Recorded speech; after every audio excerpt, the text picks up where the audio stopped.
Let's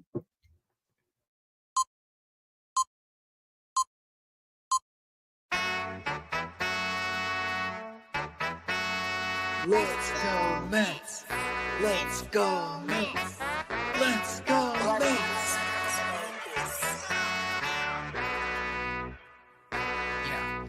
Yeah.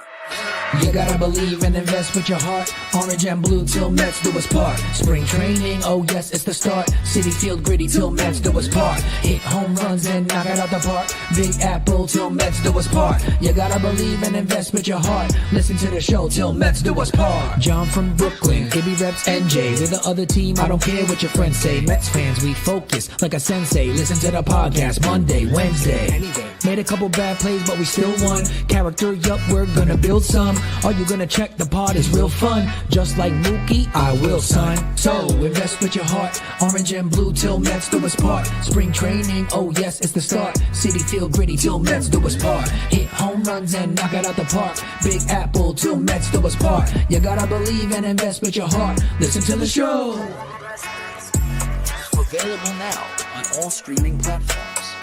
If you love the New York Mets, check out Till Mets Do Us Part. Enough rapping. Let's get to yapping.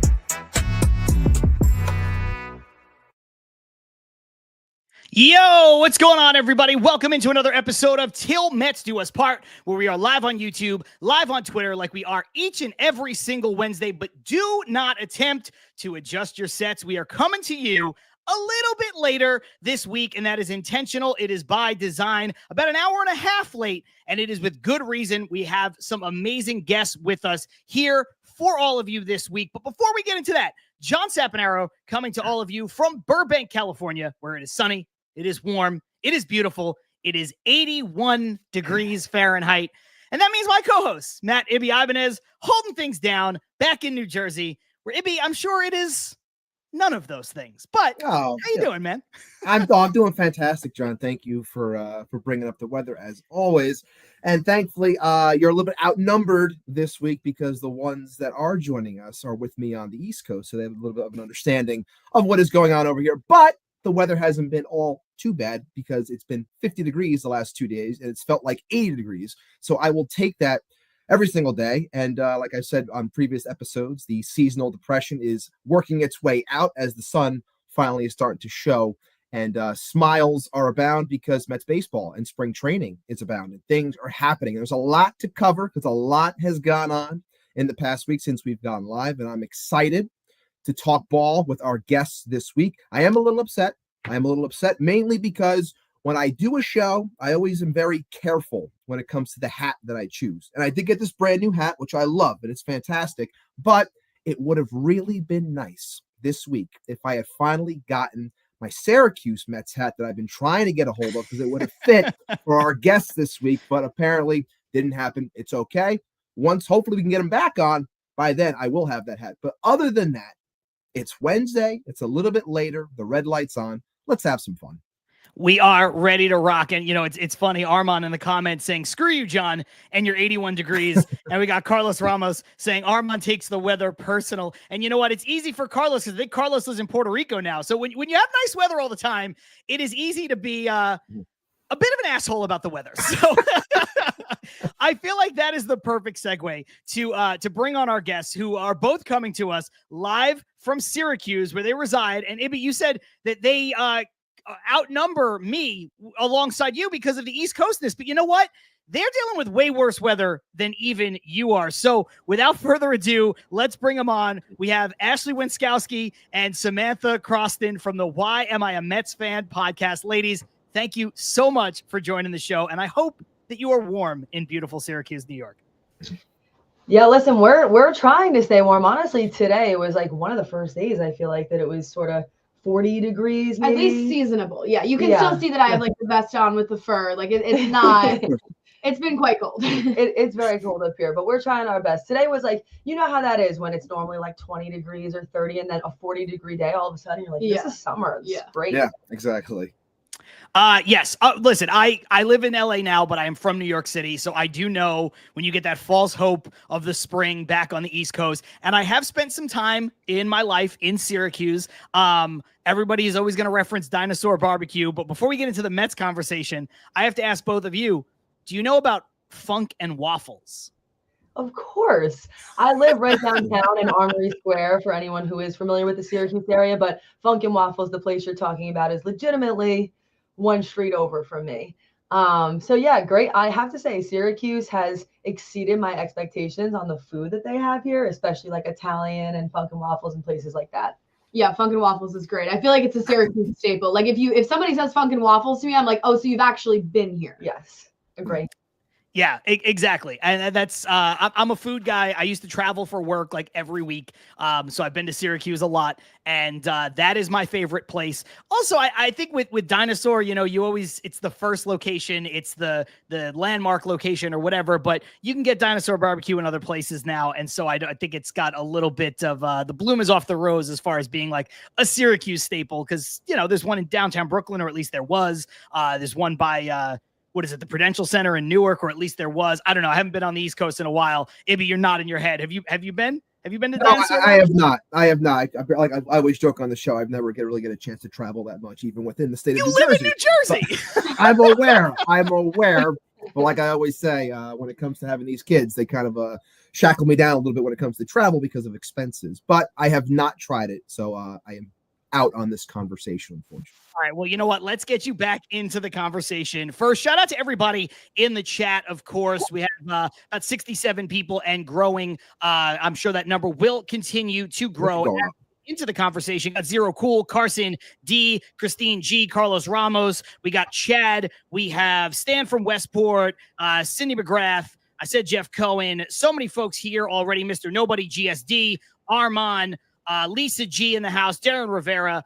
And like I said, if you're going to comment here live, you want to make sure that you are a subscriber. It's the only way to make sure that your voice is heard. Carlos Ramos saying, excellent guest. He is somebody who has been clamoring for us to do this collaboration. So without further ado, let's get right into the conversation with our New York Mets. And let's start with something that's a bit of old news for some Met fans out there, but Ibby and I have not talked about this yet. Ladies, I know that you talked about it on your show this week. Juan Soto comes out and makes the ultimate great first impression. I know spring stats don't matter. I know spring training doesn't matter. But as far as your first impression to a new fan base that you're going to be married to for 15 years, you can't do any better than what Juan Soto did. I don't care if it's in the PSL. Yeah, I mean, we said it on our show this week. It was nothing short of poetic, right? Last year, watching the Mets so many times throughout that playoff run, you kind of felt like you were watching a movie. And then immediately, first game of spring training, first Juan Soto at bat, he brings back that feeling. I mean, I said it on our show yesterday, like, come on. Like, it was too much to believe. I was working Saturday, so I was kind of monitoring the game from my phone. And all of a sudden, all these people were texting me, Soto homer in his first at bat. And I was like, what? Of course he did. Like, what else do you expect? Yeah, I mean, the best way I feel like I could describe it is that in one swing of the bat, he silenced every hater. You know, it was like, there it is. That's the reason why they paid so much to get him. And I get it. It was still an overpay, but it just felt like, of course, he's meant to be here. And he proved it in his first at bat. Not to mention, we talked about this on our show, but the SNY crew does such a great job panning to the Soto OMG signs, which I loved. I was really impressed with his first impression. Absolutely. And shout out to J-Mac Customs, creator of the Soto OMG sign, former guest on the show. Great all around dude. Ibby, I mean, same thought goes out, right? And look, there's no such thing as a big moment in spring training, but when you sign a contract like that, when you bet on yourself and you cash out, you've seen it before. Whether you could point to Francisco Lindor or Carlos Beltran with our own team, you see it across the baseball landscape, the sports landscape. You see it across the New York sports landscape. Guys sign big deals to come to New York, and sometimes they're not up to the task immediately. And I think even though it's a meaningless game, Juan Soto shows you off the rip that he knows what moments are. And he recognizes it and he rises to them. And that goes back to him as a 20-year-old playing in the World Series. So to say that I expected it, I'd be wrong. I'd be lying to you if I said that, but I didn't not expect it. Guy revels and stuff like this. I was so excited when it happened, and I'm sitting there with my youngest daughter sitting on my lap, and we're watching it, and my wife's sitting next to me also, and the ball gets hit, and I literally just started laughing like a madman. And she's like, what's wrong with you? I was like, I don't think you understand what this really means. Like, it sets the overall vibes. And she's like trying to calm me down, but I was so pumped up because it was something that I really wanted to happen, because we all know how the media treats our Mets sometimes. And if he would have, struck out in the first at bat, that would have turned into a story, even though a lot of fans and other people and other fan bases want to make it seem like a home run in spring training doesn't matter. But it's just setting the tone properly. And like you said, it's about rising up to these moments. And this guy, he wants these moments. He wants to be the guy who's up there when it matters. And yes, this was just a spring game, but at the same time, it was a packed house. They sold out both the games. The energy is through the roof. And yeah, we'll talk about some of the the downs that are going on with this team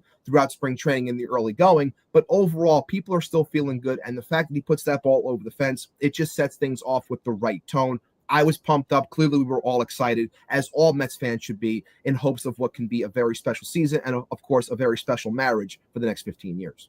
Yeah, I don't really have much to add besides what you guys said. It's just an unbelievable moment. I wasn't watching.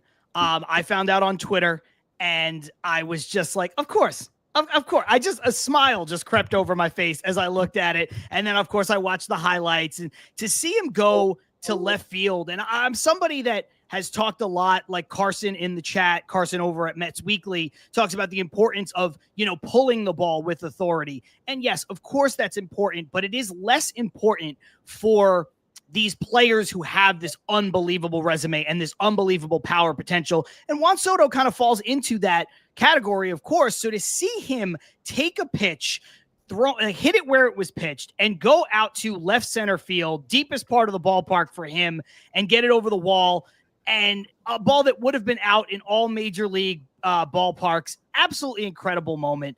And a great way to start this relationship with Juan Soto. If you want to make a great first impression, he came out of the gate and he did it. But we talked last week about a player not able to make a great first impression, and that was Frankie Montas because of his injury, getting injured almost immediately.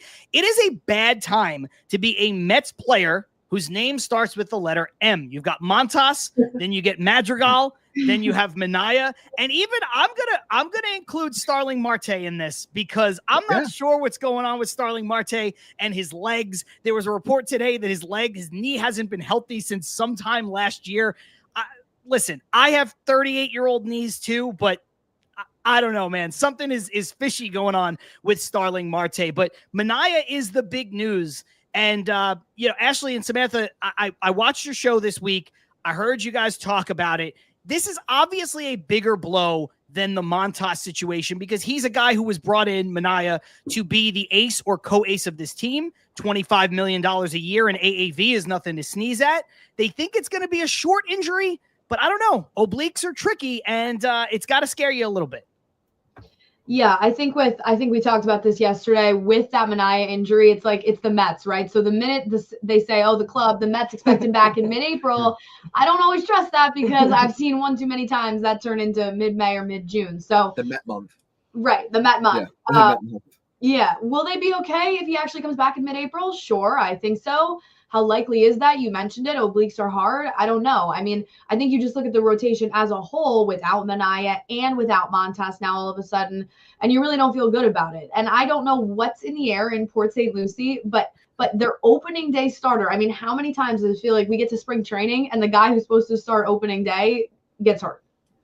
Even in general, it just feels like that's so Mets. Like you could never be happy for too long if you live in this franchise, and maybe that's why the great moments feel so special. But yeah, I mean, on our podcast, we were mostly just talking about how this is the time to act. Like we don't feel comfortable with the things and the moves that they've already made as far as the rotation is concerned. And I always say this, just even in my own life, but I really believe hope is not a strategy.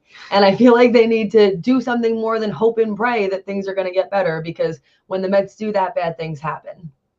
Yeah, Ibby, look, we talked so much about the Montas injury last week and the fact that it wasn't really a cause for panic, but it does upset the plans for the Mets immediately because you can't throw out a six-man rotation if you don't have at minimum 6 major league arms. Right.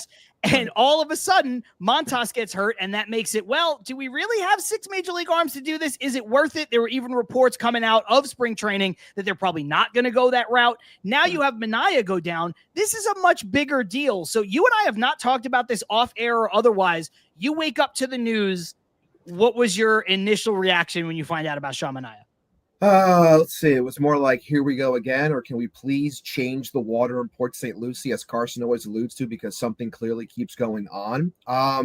Honestly, I was frustrated when it happened, but at the same time, as I said multiple times throughout the offseason, my hesitation, and mind you, I did say that I wanted Sean Manaea back, but I had also said that I'm very cautious about the years and what I give, because he's coming off of the most innings he's ever pitched in a season. He slowed down towards the end. He just ran out of gas. I'm not faulting the guy. He gave us everything last year. So when you come into the next season, I won't lie, I was very nervous about what might happen to him from a health perspective, because would his body be able to continue being a workhorse type of guy because of how the Mets chose to go about the rotation? Now you're going to be viewed as the 1A or the 2 or whatever you want to call it, however people want to look at the rotation. You're still going to be asked to have those serious type innings and being asked to provide 5, 6, sometimes 7 innings. Can your body hold up? And we're in the spring, and all of a sudden it's like, I kind of, pulled something already. And so it's like, it doesn't give you the greatest taste in your mouth from the jump. So I'm not worried, and we'll talk more about it throughout the show, obviously, when it comes to what could happen next. And I don't think the Mets are all that worried either. But, to the point that was just made by Ashley, just saying how, you're told one thing, but you add the Met month. It's like, yeah, you're going to tell me you think he's going to be okay by the end of March, and then the next thing you know, it's May, and I still haven't seen the guy. So does that creep up in the back of my mind as a Mets fan? Sure, it does, but I'm not going to jump off the bridge just yet. I'm going to allow it to play out a little bit. So when I hear Carlos Mendoza say things like, oh, it could be 7 days, it could be 14 days, it could be 21 days. Like, it makes me a little uneasy, but at the same time, I'm not going to enter panic city just yet. I love that. Could be 7 days, could be 14 days, could be 21 days. It's like when you're trying to make something like some kind of frozen something in the stove, and it's like, yeah, go ahead and put it in the oven for anywhere between 7 and 21 minutes. You're like, what? No, that's not a range. 7 to 9 is a range. 7 to 21 is insane. You can't do that. So I like how open this Mets regime is. We always talk on this show about Steve Cohen doesn't care. He says whatever is on his mind, as is his right as an owner. With Mendoza, with Stearns, you do get a little bit more of that coach speak, that GM speak, but none of these guys have lied to us as Mets fans at any point. And so I think the fact that he's saying could be 7, could be 14, could be 21 is really how the Mets are looking at it right now. We'll jump back into the comments really quick. D saying obliques are tricky. Yes, I agree. Cindy saying, my knees will be 50 in June. I destroyed them playing high school sports, and I'm not hurt as often as Starling Marte. Nice shot at Starling Marte right there. And Mr. Nobody saying, seems like this happens every year. And, Ashley, that's the point that you alluded to. And that's really where I want to take this, which is the Mets have done such a great job in the transition from the Wilpons to Steve Cohen, and even better under David Stearns, of just being a better run organization, top to bottom. That obviously has to do with the shrewdness of moves on the 40-man roster, or the shrewdness of moves on the 26-man roster, being able to cut bait with people, identify talent, find diamonds in the rough, all of that stuff. But even in their evaluation of injuries, they've been so much better under Cohen and again under Stearns. So it is just strange to me and to you and to Mr. Nobody that this seems to happen to the Mets regardless of who's in charge, regardless of who the president of baseball operations is. I don't know. It's just to the point now, like, is there anything that can be done? Is there anything that, like, as you would look at this as a fan and you just go, can we not just get out of one spring training with our team intact? Yeah, I mean, I think it happens around baseball, but to your point, it gives you that extra feeling of it as a Mets fan, right? I feel like we could be sitting here 10 years ago talking about Johan Santana, and it was the same stuff in spring training. So you said it. It's not a matter of who's in charge. It's not a matter of who's the president of baseball operations or the GM or the manager. it just seems to be something that strikes them. And injuries happen to every team, but it really is something with those starting pitchers. I totally agree. I think it has nothing to do with management, and that seems clear as evident by this year, right? I think the Mets have always been and probably always will be an unlucky team. But in a way, I guess the way to look at that glass half full is I almost feel like then that's what makes some of the great moments more special. And it's part of the reason why when you see some of these moments happening in season, like a Pete Alonso home run against the Brewers or whatever it may be, you're seeing the Mets fan base and fandom in general just feeling so close together, which is something sports does, I think, across fan bases. But when you're a team that's been spoiled and you have a lot of winning and you don't have a lot of injuries, I feel like that's a different kind of fandom than the one that you would have with a fan base like this or the Buffalo Bills. Fans of both saying. And I love the point that one of you made earlier about Manaea, because it is so true, right? We had spoken about that a little bit on our show about you're kind of banking on a guy who had a career year last year to now continue to replicate career years. I also wanted them to re-sign Manaea. I wanted them to bring him back. I thought, maybe it's a little high money-wise. Maybe it's a little bit of a big contract for a guy like that. But now you're kind of seeing the effects of him, like you guys mentioned, pitching the most innings he's ever pitched, running out of gas in the playoffs. I mean, it was evident last year in the NLCS that he was out of gas. There was nothing left. And that's not really what you want from your ace. Yeah. Oh, absolutely not. I mean, when you look at Manaea, to Ibby's point from before, not only is the most innings he's ever pitched, also like the most innings he's pitched in the last 5 seasons, because obviously he had a lot of ups and downs after a pretty good breakout with the Oakland A's. And we were skeptical of signing him, because one thing I always say on this show is that sometimes the best part about catching lightning in a bottle is knowing when to take the cap off the bottle and letting it go again. And I was in favor of bringing back Manaea, as were you, as was Ibby. But you do have to kind of wince when you do it. Now, look, he tested his market, and his market was magical. As the fireworks hit, he tested his market, and his, I don't know. Sometimes I make a gesture and it just does it. I don't know how. I've been trying to figure it out, whatever. Anyway, he tested his market, and his market came back that this was around market value. Obviously, the Mets rewarded him with a little bit more money to take their deal and to come back. And I do believe in paying guys, and I do believe in rewarding players who are good for you, but it's certainly not without its risk. And we've mentioned Carson a bunch on the show from Mets Weekly. He's in the comments here. He says, I say this all the time on my show. In a vacuum, the job of a pitcher is to get injured. Everyone knocks Stern's pitching philosophy, but this just proves the point. All the position does is break. And Ibby, this brings up the point that I said last week with Montas. It sucks, but could you imagine how much more it would suck if you signed Corbin Burns to a $260 million contract to be your ace, and this happened? So obviously it's closer with Manaea, but it's still not as bad because he's only got a $75 million contract to come here and be your ace or your 1A or your 2. But Carson is spot on. Pitchers get hurt all the time. The volatility of the position, like we keep on harping on this show about why what Stearns is doing is the right thing to do. Like I mentioned to you, privately when I posted some of the TikToks on how people were attacking your stance on what you just said about Corbin Burns, saying that doesn't matter. That's not what happened. Burns isn't hurt, this and that. But it's like, yeah, but if he did come here and that did happen and you spent $200+ million for a guy to be your ace, now you're scrambling because odds are if you spent that money on said ace and he gets banged up, odds are because you spent that much. Oh, I think Ibby's Wi-Fi struck again. Ladies, if you don't know, Ibby has been having consistent issues with his Wi-Fi, just crapping out in the middle of great points. So I'll bounce it over to the two of you on with the same point in mind of the fact that, and you kind of alluded to it already, that pitching breaks. And it's not just a Mets problem. It feels like it's a Mets problem because that's where our loyalties lie, and we have been snake bitten with some bad luck in our history. But, I mean, Carson is spot on here.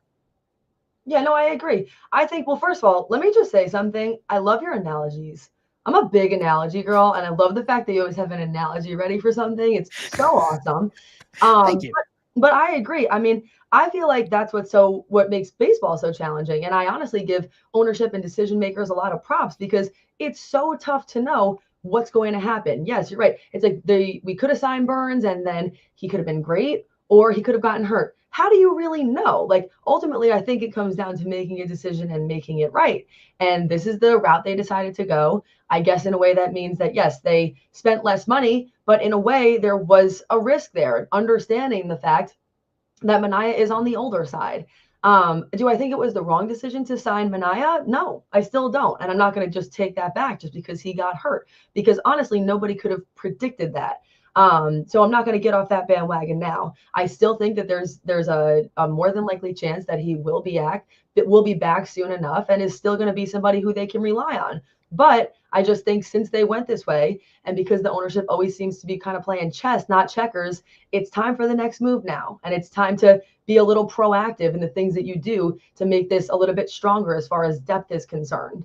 Yeah, I also think you saw David Stern's philosophy this offseason with stacking some of that deeper pitching depth, right? Depth, right? Like, for as much as we say that we're not enthralled or tantalized by Griffin Canning and Paul Blackburn and the whole gaggle of, it seems like, those 5 or 6 starters, Stearns had a strategy there with signing the amount of pitchers that he did this offseason. I mean, he gave some guys minor league deals. It seemed like in December, January, every move you were seeing the Mets make was some sort of pitcher depth piece that half the time you hadn't even necessarily heard of the guy, but it's Stearns stacking these guys that he thinks have a positive outlook. So I think you saw that in their strategy this offseason. I also think the fan base is going to have a really limited tolerance for this rotation if things go south. I think the fans got a taste of excellence at the end of last year, right? That was so exciting what happened. Now going into April, May, you're not going to really have the patience that fans had last year, right? Because they weren't expecting anything. So April, May are kind of disasters last year. Pick it up in June, everybody gets excited. If this rotation goes a couple of turns through and it's just very clear that without Montas and Manaea, it's a disaster, I think fans are going to be really chomping at the bit to shake things up. Yeah, I can't disagree with you. And that was a point that you both made so eloquently on your show yesterday. The one thing that I do want to caution fans about is sort of this message here from Zero Cool, which says, name a pitcher besides Nolan Ryan who never got hurt. Dodgers pitching staff was decimated last year. Was it a problem? Now, obviously, the Dodgers are playing in a different kind of stratosphere for a myriad of reasons than any other team, including the Mets. But something that Ibby and I have talked about a lot on this show is sort of the death of the ace. There are so few aces in baseball, true aces, prime Jacob deGrom, prime Max Scherzer, go back far enough, prime Tom Seaver, whatever, take your pick of player. There's so few of them in baseball because a lot of them haven't done it for long enough. It's like, okay, you did it for 1 year, let me see you do it again. Or they're in the back 9 of their career, or they're always injured. And when you start to look at that and the money that it costs, it really does become a situation of you really just need to get quality innings from your entire pitching staff over the course of 162 games. And again, this Dodger example is kind of the ultimate example of that because it worked out for them. They threw a bullpen game against us in the CS. They threw a bullpen game against the Yankees in the World Series and won it. So, you know, there is definitely an immediacy bias, but I think if you look at the way the sport is trending and has been trending, you have to really understand, to Carson's point from earlier, about why you really can't and really shouldn't give big money to pitchers who are over 30, who have a ton of innings on their arm. And again, this is from a guy who says, pay players what they're worth. I'm always on the side of the player versus the owner, but you do have to understand where it is you're going to spend the money in terms of building a baseball team. Yeah, no, I mean, definitely I agree. I think in one way, it almost makes, this is just my opinion, but I almost feel like it makes Stearns look like a genius, as though he prepared for the possibility that this was going to happen. You know, just back to your analogies, like I'm thinking about it as you're talking. I feel like David Stearns goes shopping at thrift stores. Like he sees it, and the issue is with that, there is always going to be a risk. Maybe you're going to find somebody who you can get for cheap, or find a sweater that looks great. Then you go home and you realize it had 3 holes in the back. It also might be the best sweater you've ever worn. You don't really know sometimes until you've worn it a couple of times what kind of condition it's in. And that's, I think, something that fans are going to have to brace themselves for. Is sort of his style, which is a little bit different. Like you said, it's sort of the way that the game has been going. Maybe aces are not as popular as they used to be. But to your point, I don't think that's a bad thing. And I would be okay with the possibility of, again, whether they are able to do a 6-man rotation or whether they're just relying on more depth. I don't necessarily have a problem with that. Do you? No, I mean, I think to your point about Manaea, right? We all at this point have said that we were advocates for the Mets bringing him back. We all were. I said it at the time when they re-signed him. To me, coming off of one good year, I don't know if you automatically label Sean Manaea as an ace, right? To that whole point. To me, at the time, he even sort of feels like more of a 2, a 1A. I wanted somebody ahead of him. I would have felt great about the rotation if Sean Manaea is your 2 spot, right? Having him as a 1 or with Senga, however you want to put that, it just felt to me a little bit premature because he had the whole thing. We all talked about it last year, changes his delivery to emulate Chris Sale and has this kind of career rebirth over 30.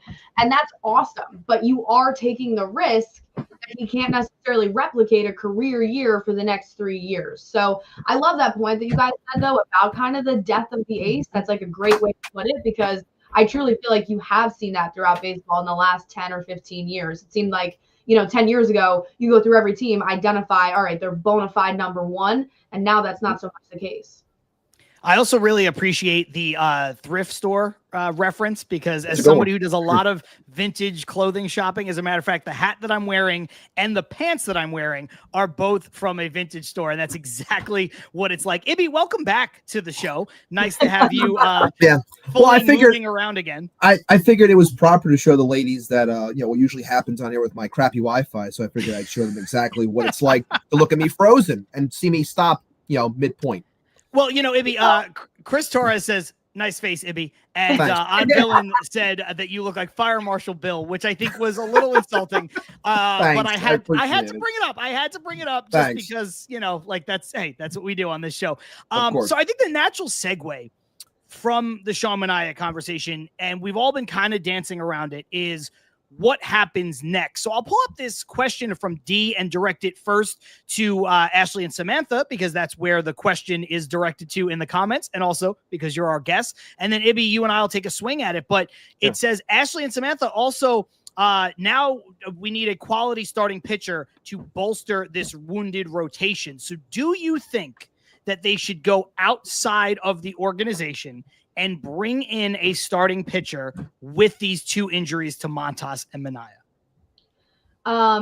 I'll start because I feel like my answer is yes. I think Absolutely. With Montas, it was one thing. Now you have Manaea go down.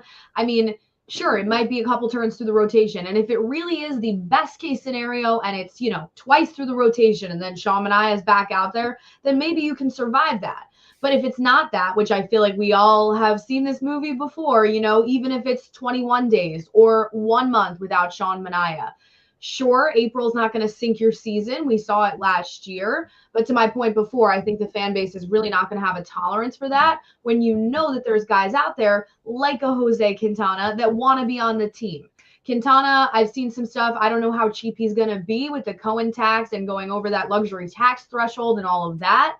At the same time, he wants to be in New York. He's expressed that he wants to be a Met. Allegedly, some sources have been saying that they have been in contact throughout these last few weeks. To me, it's just a no-brainer. He's a veteran. I know he had his moments last year, but in the second half and down the stretch when they needed him, he showed up. No one is thinking that he's the best option out there, but he's surely better than nothing. Yeah. My answer to that is not even just yes, it's a resounding yes. It's an absolutely. They have to do something here, I think. And I think Quintana is somebody who makes sense. At this point, it almost feels like many of the people who were either with the Mets already or who they got this offseason, you could look at it from a negative context or you could see the holes. But I can't see any reason why not. I mean, I can't think of any logistical reason as to why they would not want to bring in somebody else, especially considering their history of injuries and how things have gone for them in the past. But what do you guys think? You make really good points. Ibby, what about you?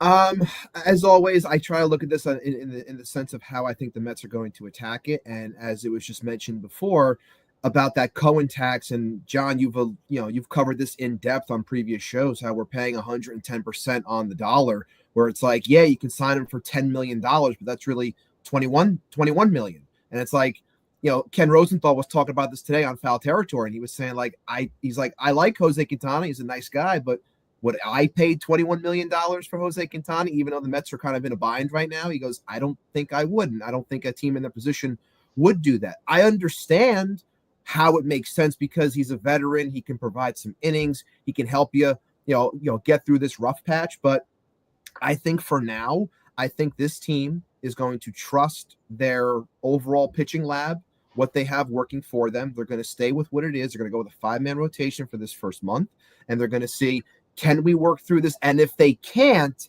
then I think they will attack the potential arms that are still out there and bite the bullet, because they're going to say, look, we have to have guys that can provide something. We can't kill our bullpen this early. But I really do think that they're going to try and allow the names that are here, God willing that no one else gets hurt. Stop drinking the water. God willing no one gets hurt. But hopefully that they can get through. The bodies that we have stay healthy, and then giving the likes. I know GSD just mentioned it in the comments, whether it's a Max Kranick or somebody else, I do think that they're going to trust their overall process and see if they can work through this. And hopefully it's more so the former when it comes to what Mendoza says about Manaea's injury, as opposed to the latter. I think they're looking at it and saying Manaea is going to be out, 2, maybe 3 starts. And then they're going to say, he's going to be back and we're ready to go. If it ends up being that Met month, or it gets worse, or he has setbacks, then I think that they will attack it and try to bring somebody in here as another body. But for this moment, I really do believe the reports when they say that they're going to go with what they have. I do. I'm going to take it one step further. I don't think they should go outside of the organization unless it is something that makes you markedly better. I don't have any sources to this end. I don't think this is what they're going to do. But if you could revisit a trade for Dylan Cease or Michael King or what have you, I would be all in on that. That was a need before. It's something that helps them no matter what. It is not a reactionary move. I think the two of you make a great point with regards to having actual, real major league talent on this team, especially with the expectations, especially coming off of last year, especially in a year where there were already questions around the starting rotation, and a year where you have Juan Soto, you get Juan Soto, you bring back Pete Alonso, and it's really a 1-year deal for Alonso. So you don't want to get off to a slow start. The problem for me is the 110% tax on whoever you sign. There's been a lot of people online, a lot of armchair GMs on Twitter have said things like, just give Quintana a 3-year deal. Well, Quintana played for $13 million last year. I don't think he's playing for $3 million this year. I think that deal is probably more along the lines of 10 that Ibby threw out there, and then it becomes 20 to 21 million. And again, as somebody who advocates for paying the players, look, Quintana's not worth $21 million, but he's not even getting the other $11 million. The Marlins are getting it. And, these teams that are refusing to pay any money, they're going to get the windfall from this luxury tax on the $11 million that Cohen has to pay. And when I look at it, look, none of us like Griffin Canning, right? Like, he was a depth signing. He was statistically in some ways the worst pitcher in baseball last year. So you can't sit here and say, I like Griffin Canning, because he also doesn't have good stuff. Same thing with Paul Blackburn. He had 3 really good starts with us and 2 really bad starts with us. And then, I don't know, his spine fell out of his body, whatever. He also doesn't have great stuff. So I don't think you could like Paul Blackburn. I am in the camp who says, I don't really like David Peterson. I've never trusted David Peterson, but I do understand that he made massive strides last year in a lot of meaningful ways. But if you look at some of his peripheral numbers, he really wasn't as successful as some of the regular numbers, the standard statistics would show you. And then no one wants to see more Tyler McGill in the starting rotation. None of the 4 of us. Don't get started today. Not today. But I have to say this, and I know this is going to probably make you guys upset. Yeah, you mean our Silor, our cockroach. Look, I know this is you'll probably disagree with me, and Ibby might disagree with me too, and I know a lot of commenters are going to disagree with me. But I think in the year 2025, I think Tyler McGill has better stuff than Jose Quintana. Now, he's not been a better pitcher for his career, but I think you could make the case that Tyler McGill might be able to give you what Quintana can give you. And one of them is going to cost you probably $20 million. And the other one's going to cost you, I mean, what is Tyler McGill making this year? 750 grand? I don't know. I can look it up here in a second.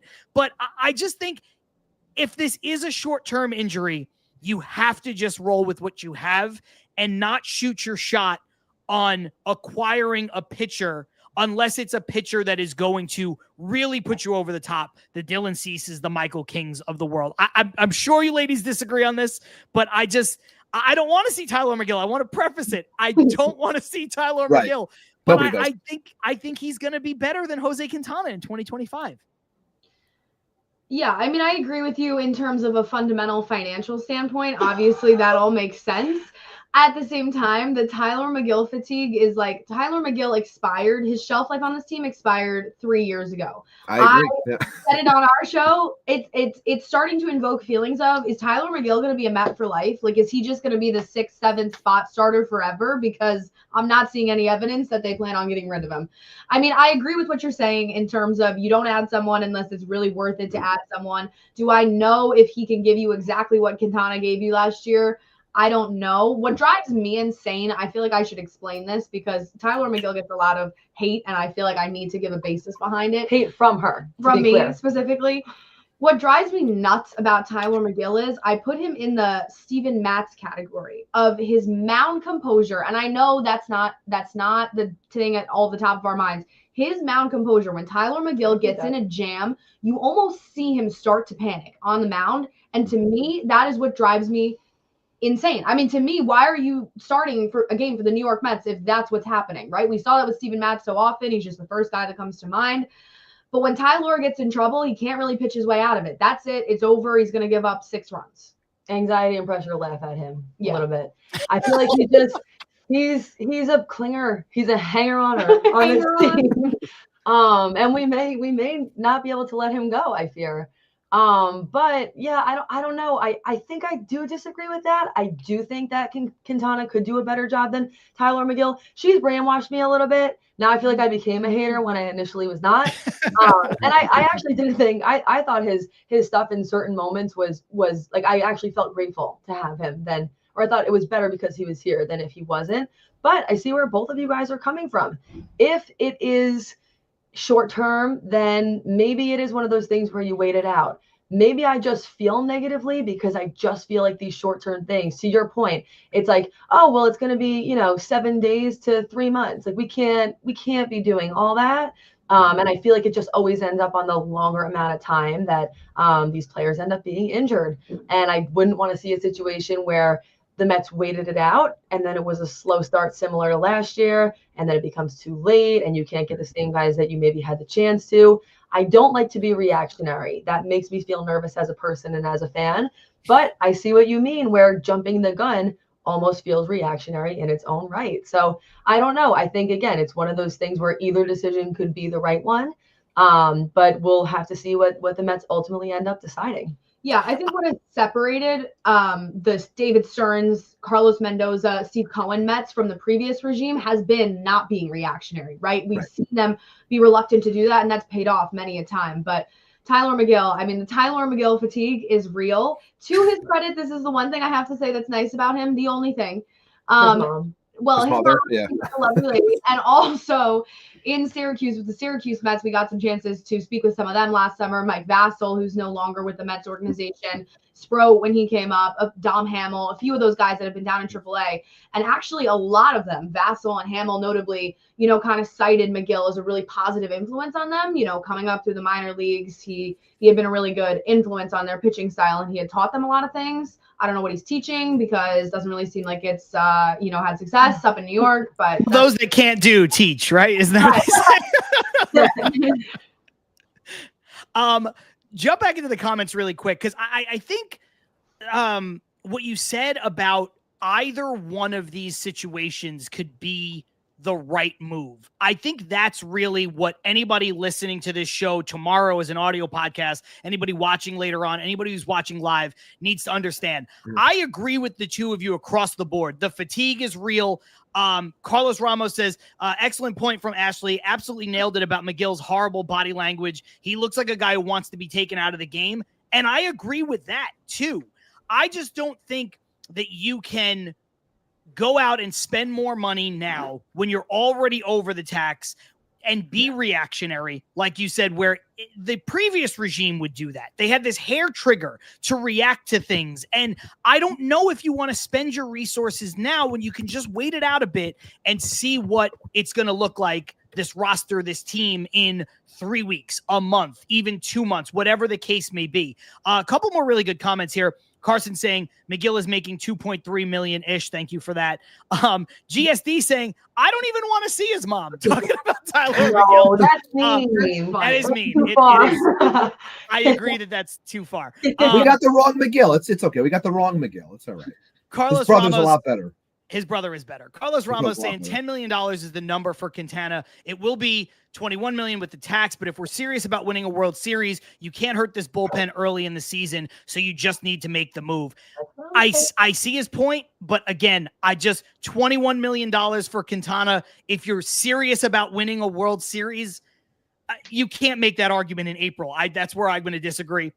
Yeah. Carson saying the problem with signing starting pitching now is that they're likely to be behind everyone else. So pitchers report way before, obviously. So an acquired pitcher will be ready by the time Manaea is back, most likely anyway. I do think that's a good factor. Even if there's somebody like Quintana who's been on a World Baseball Classic qualifying roster, you're not getting the same spring training that you would be getting if you're in a major league camp. Carlos, again, absolutely agreeing with Samantha and with Ashley.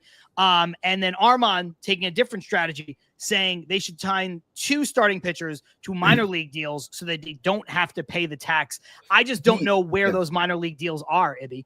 Right. I'm not sure either, but of course, if there's one to be had, we all know that David Stearns will find it. But I do agree with what Will Salmon said recently on SNY when he was talking about, not wanting to block things and allow themselves to have set of flexibility, because I've said on the show before, I do think Brandon Sproat is going to play a big role for this team. I'm not saying he's going to be a savior, because I never like attaching the savior role to anybody. I don't want to make it seem like I'm saying he's going to come in here and be the saving grace for this staff. But I do believe, and have been saying, and I'll keep saying it, that he will be making 15 to 18 starts for this team this year. I truly believe that. And I think that they're looking at it and saying, if he can succeed and hang out with the ladies down here for a month or so in Syracuse and do well, and then he can come up, and then he's meant to then be here. And then, of course, they'll monitor his innings and then go from there. But I think that that's what the overall plan would be from this standpoint as they're looking at it now, because they don't want to have it where they're paying someone, even if it is Quintana, X amount of money,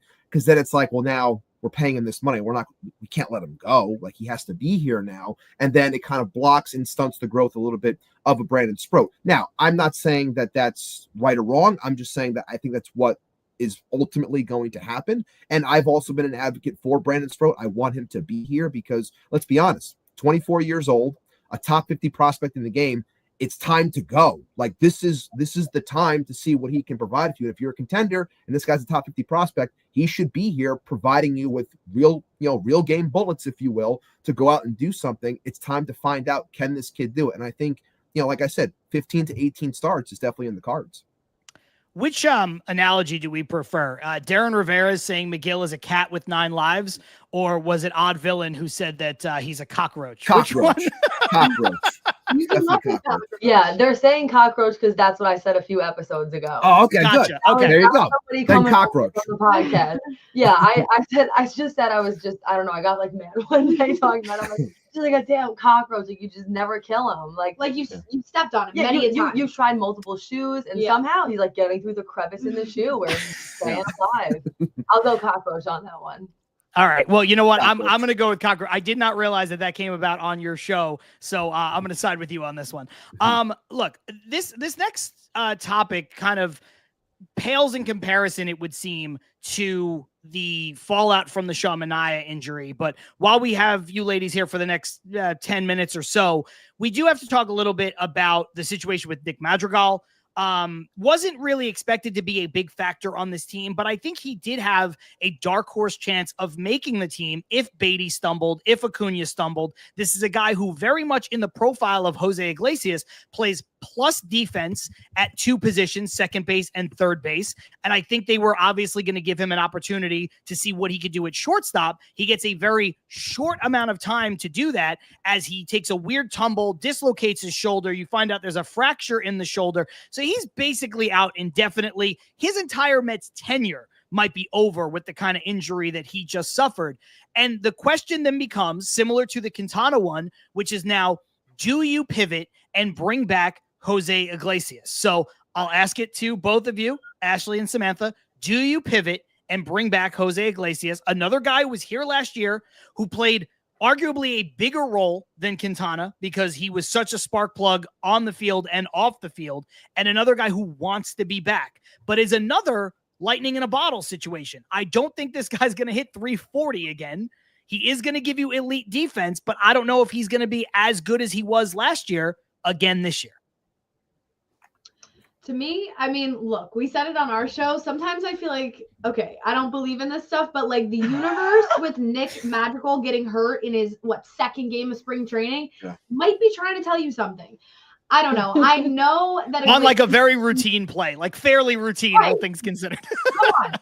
I know Iglesias, to your point, he's not going to hit 340 again. Defensively, do I think he could be beneficial to this team coming off the bench and, teaching some of these guys who are going to play some of these infield positions for the Mets in the future? I mean, Acuna, Beatty, we'll see if we see Mauricio this year. We'll see what happens. But I think he does have a role, especially with Madrigal hurt. Again, it would have to depend on how much he costs. I think he just wants to be here. I think Iglesias, for the most part, he hasn't signed with another team. I think whatever the Mets had to offer, Iglesias seems like he would take it. I wouldn't be mad to see him back. I do completely believe in stuff happening because the universe decides that it will. But honestly, right now, if I had to go with my gut feeling, I'd actually say no. I wouldn't be mad to see him back, but I'd go with no if the only 2 options are no or yes. And the only reason why is just because I actually do want to see some of these other guys. Maybe I'm biased from being in AAA and Syracuse. But I have not written Brett Beatty off. I know that he hasn't performed in moments where there was pressure in ways that people were hoping and expecting, but I don't think we've seen the last of him. I would like to see Brett Beatty. I would like to see Acuna. I think he's really good. I think that you actually have enough wiggle room where I would be okay with the idea of seeing who else can filter throughout that position first. Kind of back to that last topic we were on, and just see what adjustments need to be made from there. And personally, I think too, I don't think this is talked about enough. When you look at the infield situation that the Mets have going on, I know this is less realistic because they signed him to a deal, but Jeff McNeil is dead weight. Totally. Oh, listen, you're fitting great in the show. Here. Yeah, I fitting great here. Jeff McNeil's my least We're favorite done with player. Jeff McNeil. We've been done with Jeff McNeil. We're over McNeil. If I actually made a case last week, and it would never happen in the real world. This is not MLB The Show. This is not fantasy baseball. Personalities matter. The way things ended matter. But I made a case, if you eliminate that for a second, of trading Jeff McNeil to the Yankees for Marcus Stroman. It actually makes the Mets a better team. And I know Stroman was a malcontent. He kicked himself in the ass on the way out with all the things he said. He does it everywhere he goes. It's never going to happen. But giving up McNeil and his contract for next year to absorb Stroman and his 4.50 ERA and just taking on his money and opening up a spot in the everyday lineup and on the 26-man roster for somebody not named Jeff McNeil actually makes the Mets a better team. So you are preaching to the choir as far as that's concerned. Let's just make sure we don't turn this into an entire Jeff McNeil bashing because we do that plenty. Let's not go off. Let's not go off on another hour of bashing McNeil. As I see the chat's already groaning, but don't worry, guys. We're just hitting on a point that we're going to move forward. No worries. Yeah, I don't actually disagree with that take from you, John. I mean, I think that would kind of make them a better team. It's kind of funny because you could propose a trade to me, Jeff McNeil, for just about anyone, and I'd say yes. Marcus Stroman, certainly in the trickier category there because we know how things ended. We know how he is. But I think on a logistical level, yeah, that would make the Mets a better team. Look, like you got Michael in the comments saying, Stroman makes no team better. Are you nuts? You cannot argue that the Mets should spend $21 million to acquire Jose Quintana, but then Stroman wouldn't make them better. Like you can't argue both of those in the same, just as a pitcher, just in terms of on the field productivity. I know people are going to be mad. People are already saying that's a hard pass for me. Stroman has a black hole in his soul. He's awful. I can't stand Stroman. And there are worse things in here than even that. I'm just saying. Carson's comment. Oh my God. Carson, you know what? Too funny. I'll bring it up. Yes. Carson will get doxxed. Easily you would get doxxed. Okay. So Ibby, look, this keeps surfacing. I put the Stroman stuff to bed, the McNeil stuff to bed. I'm happy though that all four of us are in agreement that he is a useless player. By the way, I have said that is my absolute take. Jeff McNeil is a useless offensive player unless he hits a minimum of 300, and it's really more like 310 because everything else he does is predicated on him hitting for a high average. Otherwise, he's a terrible player, and he's getting paid $15.7 million a year to be that kind of player. He should make no more than like $5 million a year. But anyway, his bat has a knob now, John. His bat has a knob. I don't care. I don't care if he swings like legitimately like a cut off tree trunk with a handle on it like a Bugs Bunny cartoon. I don't care. He's so terrible. Anyway, okay. Ibby, do we revisit Iglesias? We talked about it last week. We said no. Now Madrigal's out. Do you want to go the youth route or do you want to go the Iglesias route?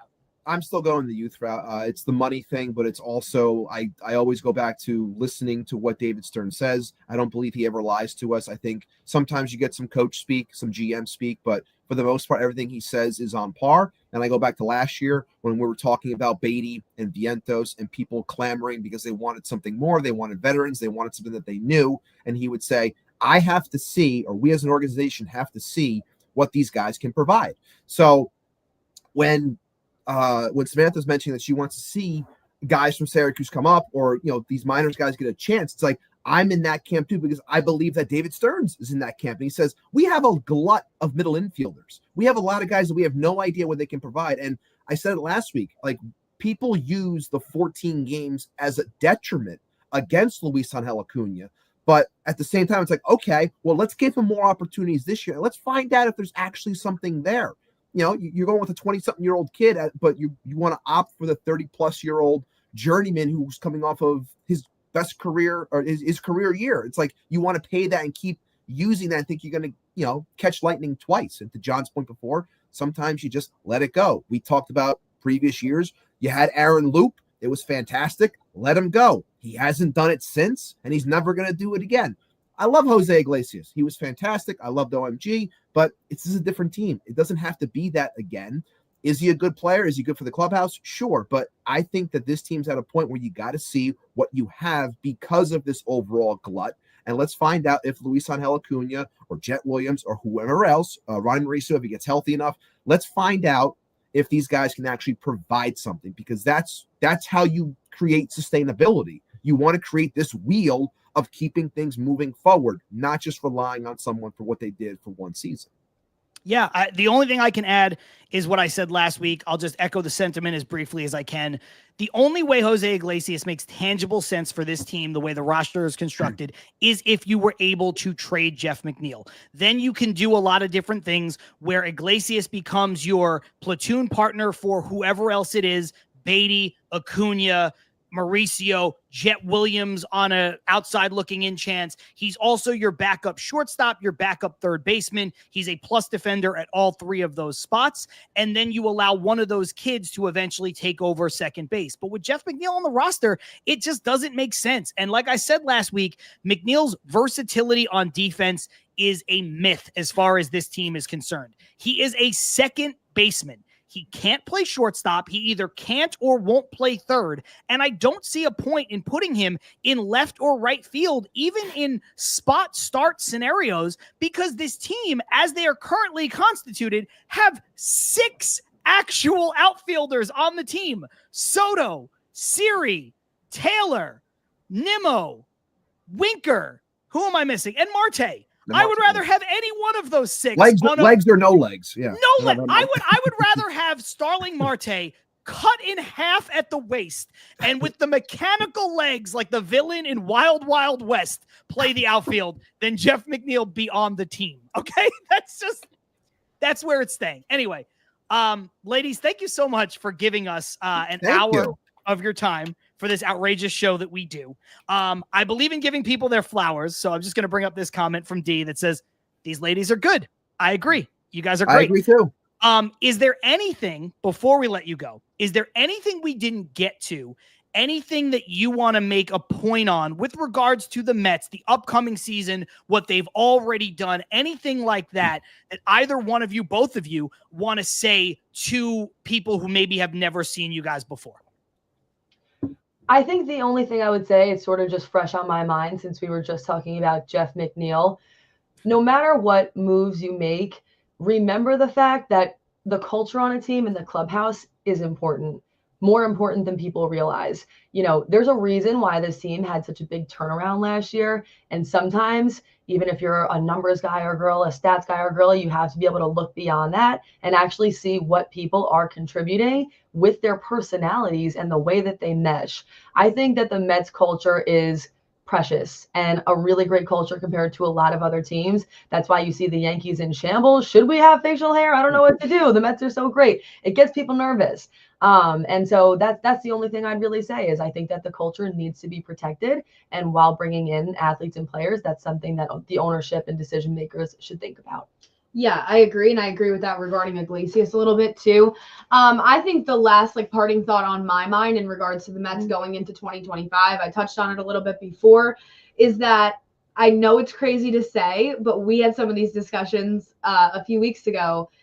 It feels like with what the Mets captured last year, what they were able to achieve, then you go out this winter, you sign Juan Soto, you have a pretty good offseason, all things considered, right? You bring back Alonso, Soto. You're really unsure about this rotation going into 2025, feels a little bit of piecemeal, whatever. Is it World Series or bust for the Mets in 2025? Or is it at least NLCS, then you encounter the Dodgers, or bust? Obviously, you never know what's going to happen.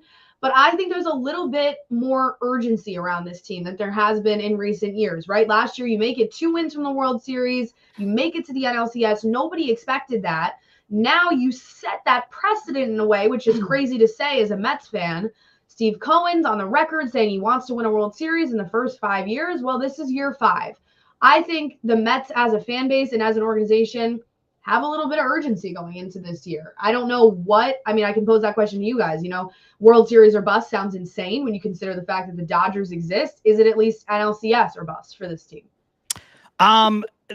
Short answer for me, I would say no, just because of the way baseball is nowadays.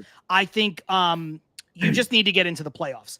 I don't care about winning a division. I know it's technically an easier path, but I think we have to get a little further into this playoff format because I don't know that the layoff that a team with a bye is necessarily adjusted to not playing every day because baseball is such an everyday sport.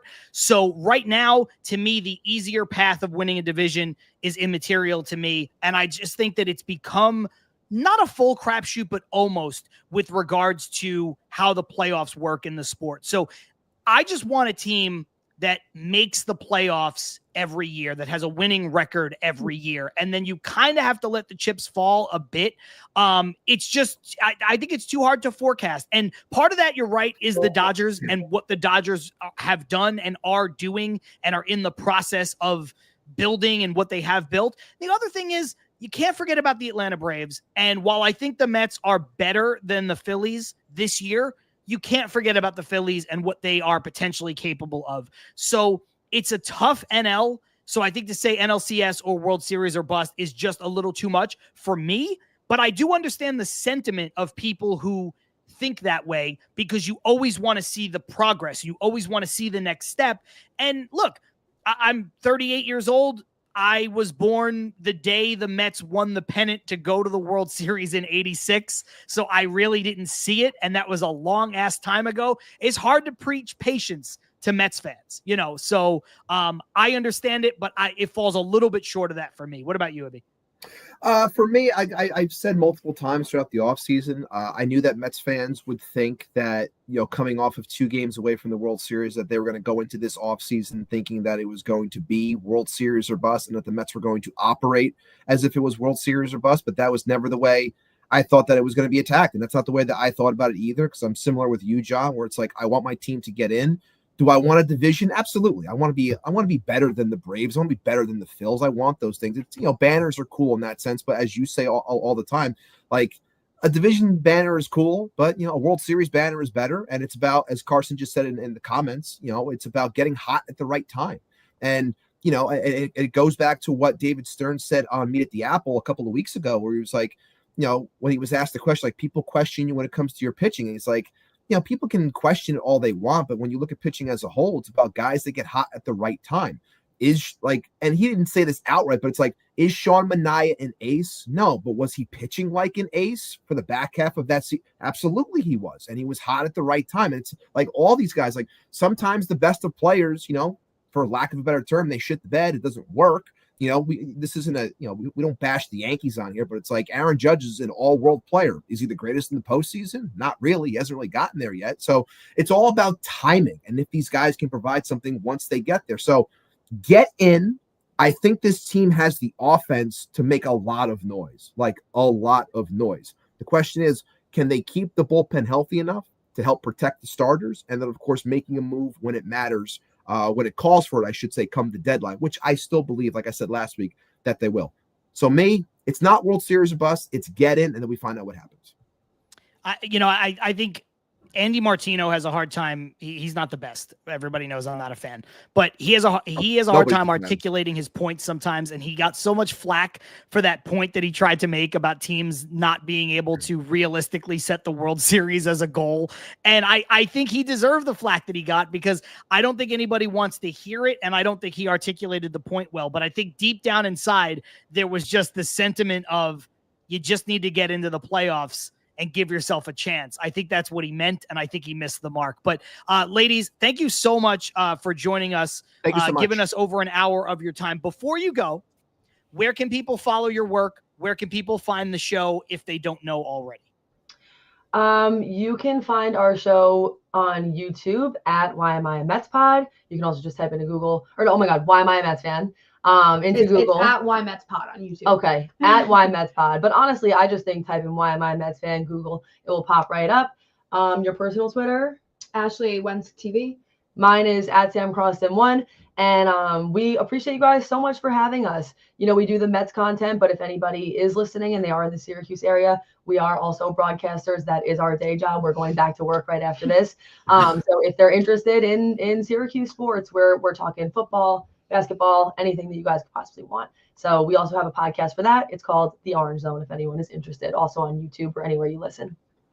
Perfect. And of course, Syracuse, obviously a hotbed for college athletics, and with good reason. So thank you once again to Ashley and Samantha of the Why Am I a Mets Fan podcast. You can follow them. You can find them. We'll throw your info in the comments and stuff on the audio podcast as well, so that people can follow you after the fact.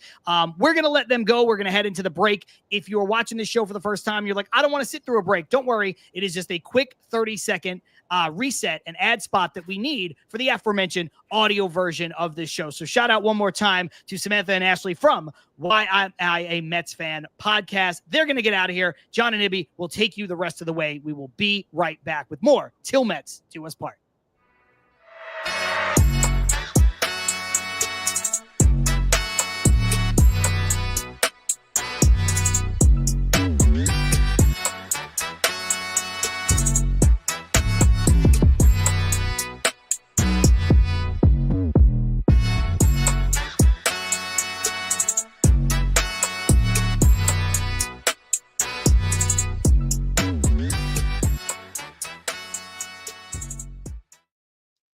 Yo, just like that, we are back and in our regular orientation with Til Mets Do Us Part, live on YouTube, live on Twitter, like we are each and every single week. Another shout out goes out to our guests who have dropped out like we said that they would, but Ashley Wenskoski and Samantha Croston of the Why Am I a Mets Fan podcast. Ibby, it was a great hour with those ladies. We're trying to get them on the show for a bit. Obviously, their schedule is hectic. Our schedule's different, me being on the West Coast, them working odd hours, but certain folks had asked about it. I will shout out Carlos Ramos, who's been in the chat for the entire show and is usually here with us each week. It's something that he championed for as well. We told him we were working on it, and we were thrilled to be able to make that happen.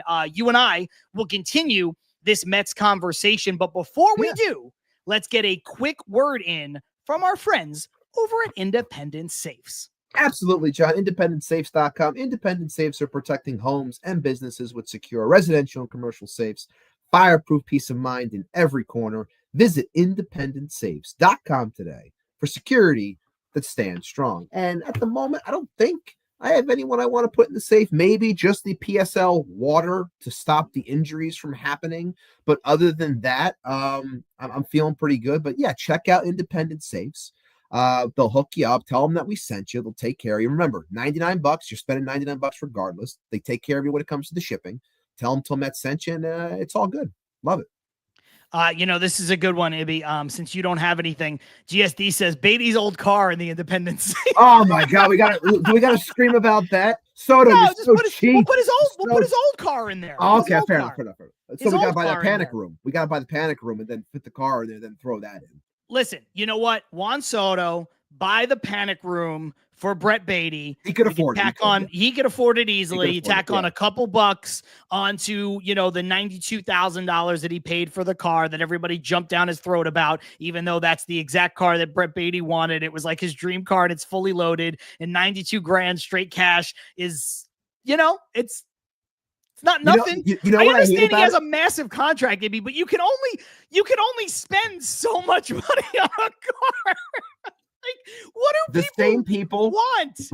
The same people that look at that and say, they have the nerve to hide behind their keyboards and say, this guy's so cheap. He only buys a 92,000 Chevy. Like, you should be buying him like a Lamborghini or a Ferrari or something. It's like, you're probably saying that. Meanwhile, you make it seem like a $91,000, loaded Chevy SUV is something to sneeze at. Meanwhile, you're probably driving around in a hubcapless 94 Neon, and you think that you have the right to talk. It's just like, be quiet, man. Cars are expensive as it is. Like, give me a break. Yeah, and also, look, I didn't want to say this, but you can't really, not to disparage our great guests who just left, who live in Syracuse, but, if you're Brett Beatty, like, you can't really drive a Lamborghini around Syracuse. The weather is not great. You need something with four-wheel drive.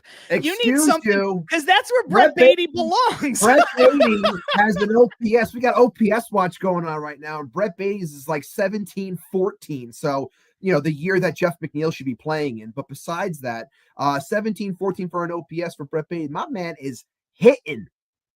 His stick is on fire right now. John hates it, but I'm going to enjoy it while it lasts. I'm just going to ignore the fact that you said his stick is on fire and go back into the comments here. Michael saying anyone in here would take that car. Absolutely true. And by the way, Michael, I did see your comment before about saying that you never advocated for Katana. I was just using it as an example when, just a broader concept of the same people who are clamoring for the Mets to bring in pitching and saying, let's get Quintana, let's sign him. Who cares if it costs $20 million? And then saying, oh, well, we can't have Stroman. He's not good. It just didn't make sense. I was using you as an example, but I appreciate the clarity. Paul Revere's horse with some breaking news. Soto bought me a new saddle. So there you go. What a great guy. That's a great dude right there. You buy a new saddle. It's, it's not cheap, Ibby. People are going to look at it and say, man, saddles, those are cheap, but they're not. They're not, absolutely not. And it's important. They're not. It's important to note. This is also important to note on a serious part of the topic. Armand saying, besides Stroman's antics being a problem, the vesting option on his contract is the reason why the Yankees can't trade him. If he pitches 140 innings pitched, the option will vest for $18 million for the following year. I did forget about that. Thank you for bringing it up. Mostly because, again, not a realistic option. It just speaks more to my hatred of Jeff McNeil than it does for my love of Marcus Stroman, or thinking that Marcus Stroman belongs on this team or any team. But that is a good point, Ibby. It's why the Yankees can't trade him, because $18 million is a big price tag for, 2 years potentially for a guy like Stroman, who does wear out his welcome. He wears out that welcome, and I guarantee you, if teams were really in desperate need of pitching, they wouldn't care that much about that said money if you really were contending and you needed the arm. But it harkens back to what we were saying. Like, this guy's been multiple places lately, wears out his welcome every single time. It's just a cancer, and nobody wants it. If this guy was a superstar, people bite the bullet, but no one's biting that bullet because nobody wants this guy near their team. Absolutely. I love this one from Odd Villain saying, "Those ladies are bold. Damn. Imagine living in Syracuse." Odd Villain just bringing the heat. No, listen, I was cracking the joke about Brett Beatty going to Syracuse. Syracuse, if you've never been, really fun town. Obviously, it's a college town. And, when you pretty much anywhere in the States, but especially in upstate New York, you get to a college town, there's a lot of stuff to do. There is a lot of good food. There's a lot of, good, dive bar type nightlife. Of course, you do have to deal with, college kids being there and stuff as well. So if you're a bit older, you may not want to deal with that. That could be a bit of a headache. But Syracuse is a fun town. But Ibby, Syracuse, I've been to Syracuse in the winter 2 times for sure, maybe a third time that I can't remember. But man, it's about as cold as you could get outside of, Buffalo. It's not great. You're muted. Apologies. Yeah, living in Syracuse, I can tell it's probably frigid up there. So, shout out to them. And I was cracking up before also, we were talking about the whole Soto thing and how Odd Villain also jumped in. It's like, man, could you imagine driving a Lambo in Syracuse? And he goes, I don't think anybody has a Lambo in Syracuse. Just imagine that, just driving around in probably like a foot of snow or whatever it is. It'd be hysterical. Yeah, and Odd Villain chains on the tire. Odd Villain say it's just a brutal place in the winter, and that's what it is. Listen, I live in California, Southern California by choice, so that tells you everything you need to know about me about wanting to escape. John doesn't like doubles. That's what it is. No, dude, if I never have to clean off, it's on Jeff McNeil's career. That's it. Yeah, give me a shovel for that. But I'm not, if I never have to clean off or dig out a car again in my life, I'll be good. But you give me the shovel. You give me the shovel for Jeff McNeil's career, then I'm good with that. Ibby, let's take this advice from D really quick, and let's talk about Beatty earning the playing time at second base. I know we alluded to it already, with some jokes, but Beatty has been hitting at so far, small sample size. Very small. I think he has as good a shot as anybody to make the team. I think with the Madrigal injury, and unless they bring in Iglesias, it clearly comes down to him and Acuna. I think Acuna is a more natural fit, but I think there is a case to be made for Beatty, especially because you want to see, and Ryan Finkelstein said this on Locked on Mets, you may want to see Acuna, who is younger than Beatty, who has never dominated at AAA, go back to AAA, play every day, show the opportunity that he can be an everyday player at the major league level, rather than potentially stifling his growth as a bench piece on the major league team. And I think that's an interesting point, especially when you couple it with another point that he made, which is Francisco Lindor typically plays about 96 to 97% of the innings at shortstop, which is a tremendous amount. So you don't necessarily need a backup shortstop in that regard. And if you're talking about a blowout game where it's, 14-1 either way, and you're going to pull Lindor, does it really matter if Brett Beatty is standing there at shortstop taking ground balls in a 14-1 game, or Jeff McNeil or whomever else would slide over to that spot in that situation? It probably doesn't. I would still, myself, I'm not a Beatty fan. I would prefer Acuna. I think Acuna is the natural fit. I think his base stealing and defensive versatility and being able to play center field is important to this team. It's the route that I would go, but I think you can make a case for Beatty.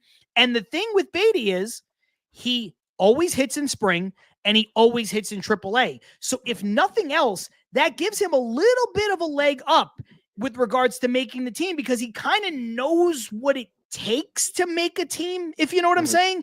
Even though to this point, again, not speaking out of both sides of my mouth, I think to this point in his career, he's been the definition of a 4A player, but I understand why people are in favor of Beatty getting the role. And to this point, you can't argue with the numbers, again, albeit a small sample size. Very small sample size. I know I like trolling when it comes to Beatty a little bit on the positive side, but it really comes down to he can hit all he wants. And a lot of times where it's like, yeah, you hit someone, and if you hit, you're going to find a way to, be in the lineup, however it may be. But let's remember too, like Brett Beatty has had legit a cup of coffee playing second base, which is where he would probably find his way onto this team. And look, let's be honest, regardless of how they're hitting from a defensive standpoint, like we don't like Jeff McNeil, but Jeff McNeil's better at second base than Brett Beatty. Luis Angel Acuna, we'll see what happens if he makes the team. Like he's a much better slick fielding second baseman. And we all know that David Stearns loves defense. You're not like, could you imagine having a defense where, yes, Pete Alonso has gotten better throughout his career, but he's playing first base while Vientos is at third trying to improve, but still not the greatest fielder. And then you got Gold Glove shortstop Francisco Lindor, but then his double play tandem is Brett Beatty. Like it's hard to imagine that. But at the same time, the guy's hitting. He's proving that he does have worth. But as I've always said, I do think it's going to end up being somewhere else. I know some people have a lot stronger feelings about him, whether it's stay or go. But I respect the guy enough to say that I think he can have a successful major league career. But I've also said I think it's going to happen elsewhere. But I think he does have a shot to make it. But I'm blanking on the name, and I know that Armand can probably fill me in here. But I think it was, I don't know if it was Daniel Wexler or someone else had reported that there's a player on the Mets that no one's ever heard of. Like I love my team, but I never even heard of this guy. And there was an article that was put out by someone saying how this guy might have an inside track to making the team. And they were like, he might make the team over Beatty, over Acuna. I think it's a pitcher.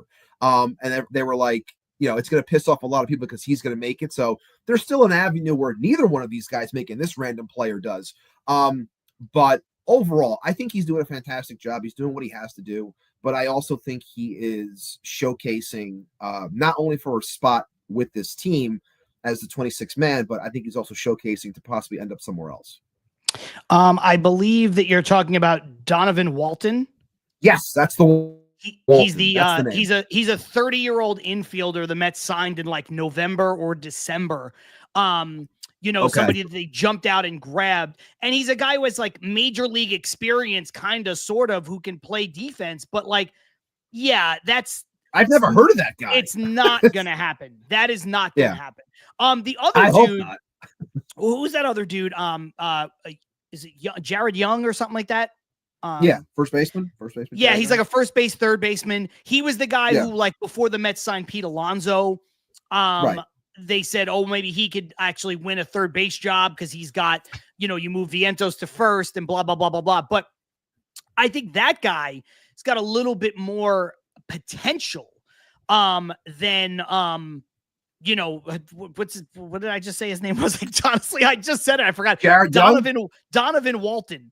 Oh, yeah, Donovan Walton. Donovan Walton would be and the reason why it doesn't make sense, and it is something that it's Tacoma who has been reporting that. Okay. The reason why it doesn't make sense, Ibby, and Truman Quinn saying all the white dudes look the same. You're not wrong. It's like the Tampa Bay Rays bullpen. They're all just NPC generic white guys. But look, when you look at Walton, he is a defensive first journeyman infielder. And the reason why that doesn't make sense, as opposed to a guy like Jared Young has some power potential. He has some hit tool potential where you could still see the upside. When you look at Walton as his 30-year-old who's defense first, Ibby, if you want defense first, just keep Acuna. Agreed. There's no point. Or if you want defense first, then sign Iglesias. Like, we just made the case with Ashley and Samantha about why we shouldn't do that, why we don't think the Mets would or shouldn't do that. But if you want the defense, sign Iglesias. I'm not going to be mad about it. I wouldn't, but go ahead and do it.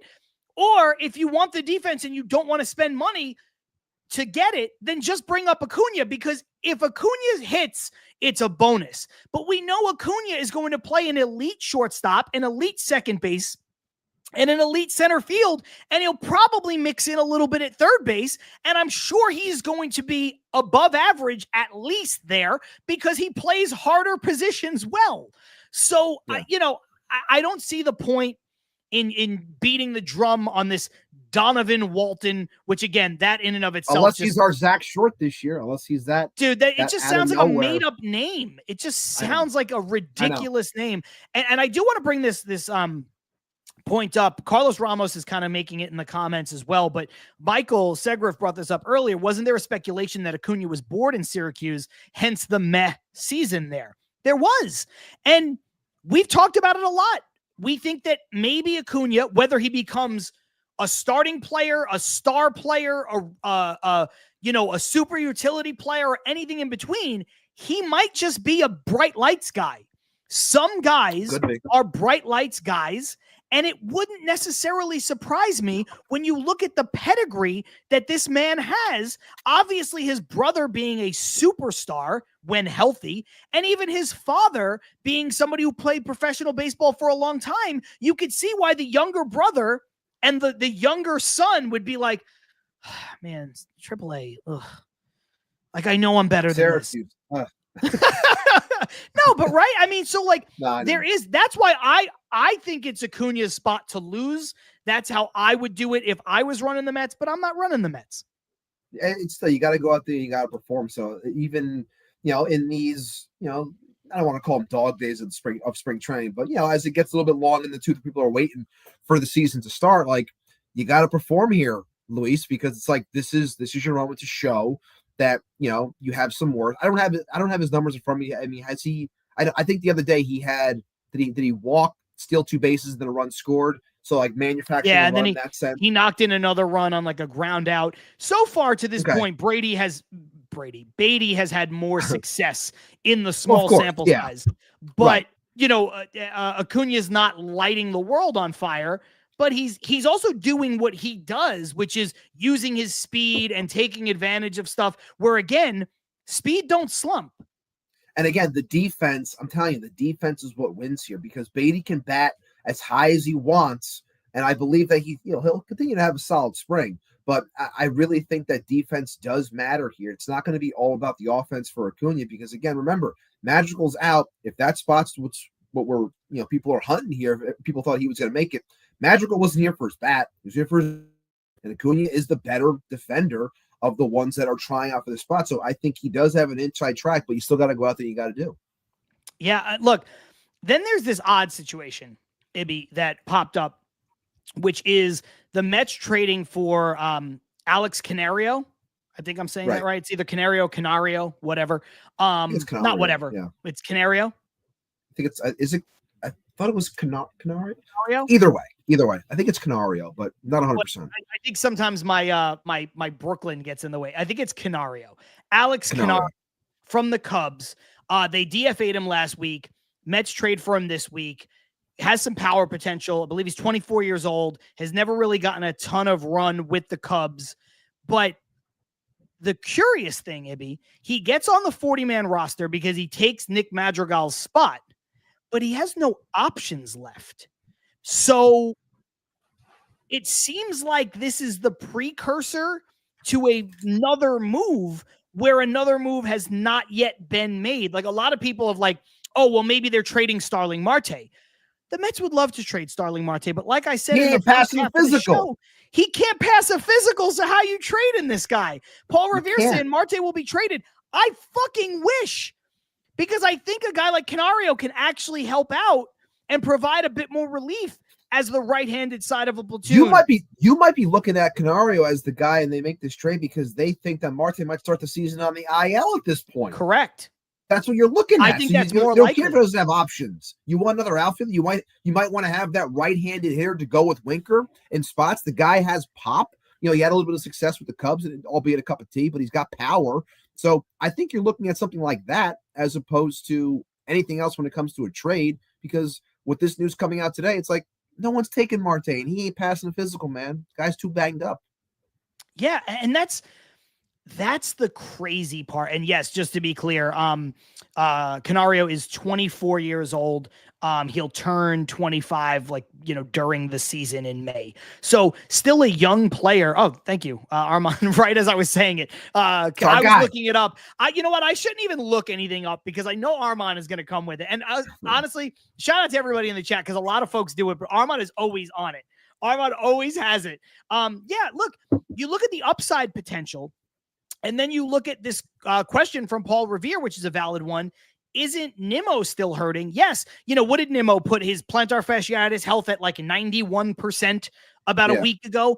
So, I think it is talking about Canario using Odd Villain's words here. It's a sneaky little pickup. I think it's a savvy move where you basically give up nothing to get a guy who was DFA'd, to get a guy who was a part of a roster crunch. Now, yes, if you're the Mets, you are inviting a potential roster crunch of your own. But Ibby, I think if you have Nimmo, who has a injury that is ongoing with the plantar fasciitis, and you have Marte, who is not healthy enough to stand up right now, this is a move that makes sense. Again, maybe just to start the season, maybe you find Marte on the IL. I don't think that's beyond the scope of possibility. Again, I would love nothing more. I've said it for months. If the Mets could ever trade Marte and McNeil, I would take trading just one of them, and I'd be the happiest person in the world because I think that they make the Mets otherwise very flexible roster very inflexible. But I think that that's exactly what this is. I think it's an insurance play with a kid who's got some power potential, who's only 24, will be 25, when you're dealing with a guy who in Nimmo is on the wrong side of 30 with a bad heel, and you're dealing with a guy in Marte who's in the last year of his deal, who's on the wrong side of 35, who hasn't been healthy in 3 years. Yeah, sorry, I was catching you in and out because I was freezing a little bit. But no, overall, it's a difficult spot when it comes to Marte, and I don't think he's going. I think we are looking at something where, he does get a late start to all of this, and it wouldn't shock me if he is on the DL or the IL to start things off if it doesn't improve. And I think with the news today from DeComo and the rest that reported this on Marte, it paints a much better picture when it comes to why this deal was made for Canario, because everyone automatically wanted to jump the trade. But really, I think this is a fail safe. You pay some cash, to have a guy just in case, because we all know that the Mets are still working when it comes to overall outfield depth, and they probably don't feel as if, obviously the likes of Carson Bench isn't ready yet. They probably want to see Drew Gilbert at AAA first before they put him in a situation to be an outfielder or what have you. But also looking at that right side platoon when it comes to Jesse Winker, even though we believe that we're going to see Winker, more times than not during the week. Are you muted, John? My bad. I think you can kind of take these two comments hand in hand. First one is from Carson saying the Healy tweet saying the Mets remain confident he, meaning Starling Marte, physically can be a major leaguer still. Made me fall to my knees. Exactly what I want to hear. In a Walmart parking lot? Jesus effing Christ. Look, I think that's a crazy sentence. Like if you're a beat reporter, imagine like everybody in the chat, imagine you're paid to cover baseball professionally and you're down at spring training and your year's like really getting started in earnest. It's an all year round job with the off season and everything, but your job is really getting started in terms of covering baseball day in, day out, games happening, players are playing, even if they're just practicing, guys are going to get hurt. There's going to be stuff to talk about every day. And you have to type the sentence, the Mets remain confident Marte physically can be a major leaguer still. That's an insane sentence to have to type. And it brings me to this question from Armand Ibby, which I think is a fair question. Is there a chance during the season that they DFA Marte like they did Cano? Now, I think it's possible. I think it's possible as well. I think Possible. before I ask you, I just want to set this one caveat. Cano had other issues. Cano was suspended several times for performance-enhancing drugs. That was a problem. He was making an astronomical amount of money. He still had years left on the deal. Remember, this is Marte's last year under contract.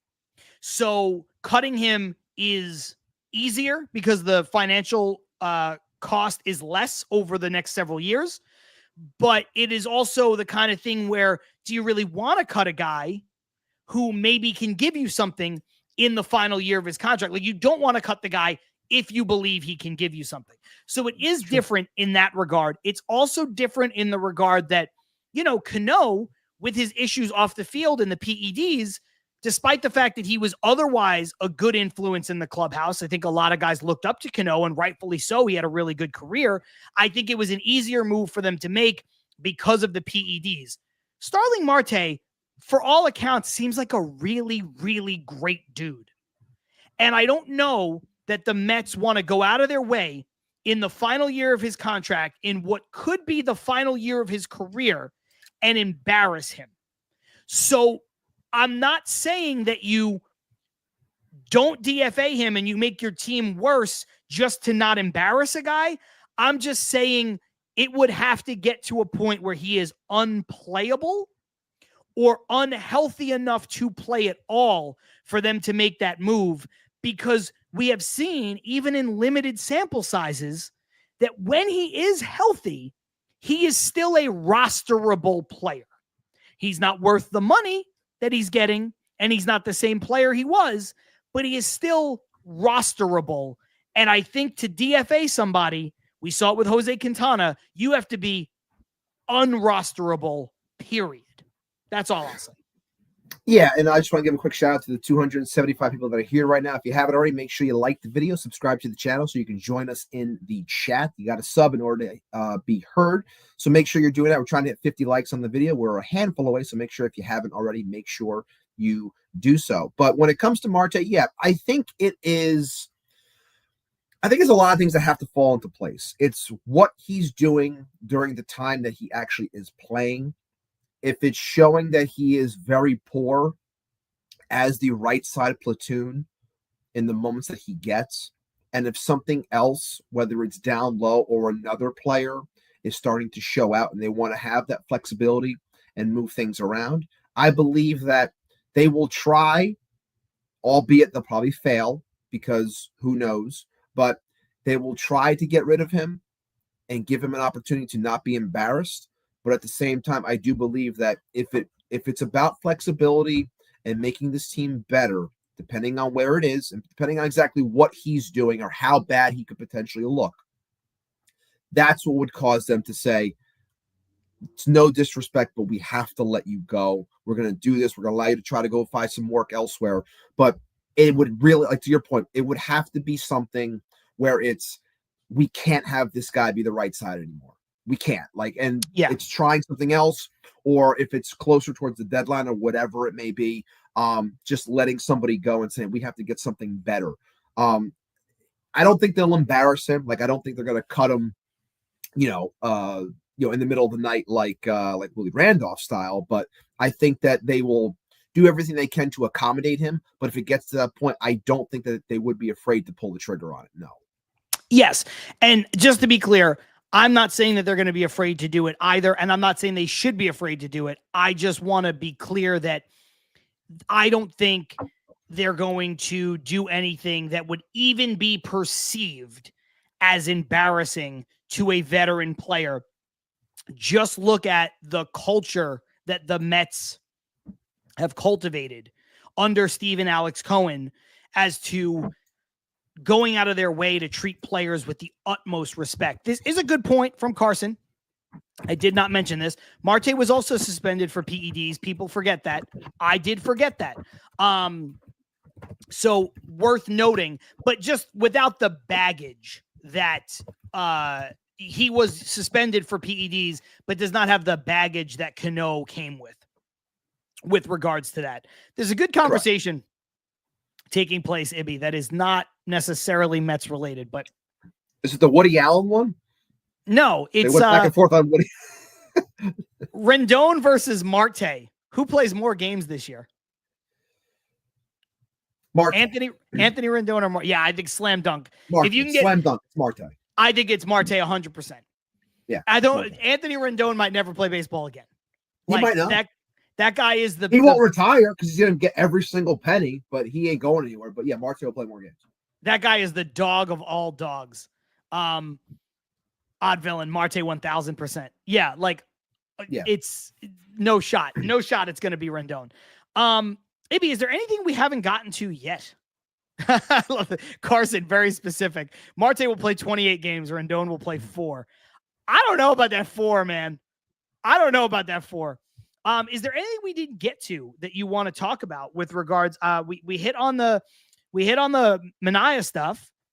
We got the Madrigal stuff. We got the Canario stuff. We spoke to our guests. We talked about the home run. There's one thing. Oh God. One thing. No. It's not bad. There is one thing that I would like to talk about. What is it? It's not bad. It's actually very good. And it brings us back to that first game with Juan Soto, because it wasn't just all about Juan Soto. How about 3 no-hit innings? Oh, you're talking about Clay Holmes? Talk about Clay Holmes. And look, at this rate, it's looking like Clay Holmes is going to open the season as our number 1 pitcher.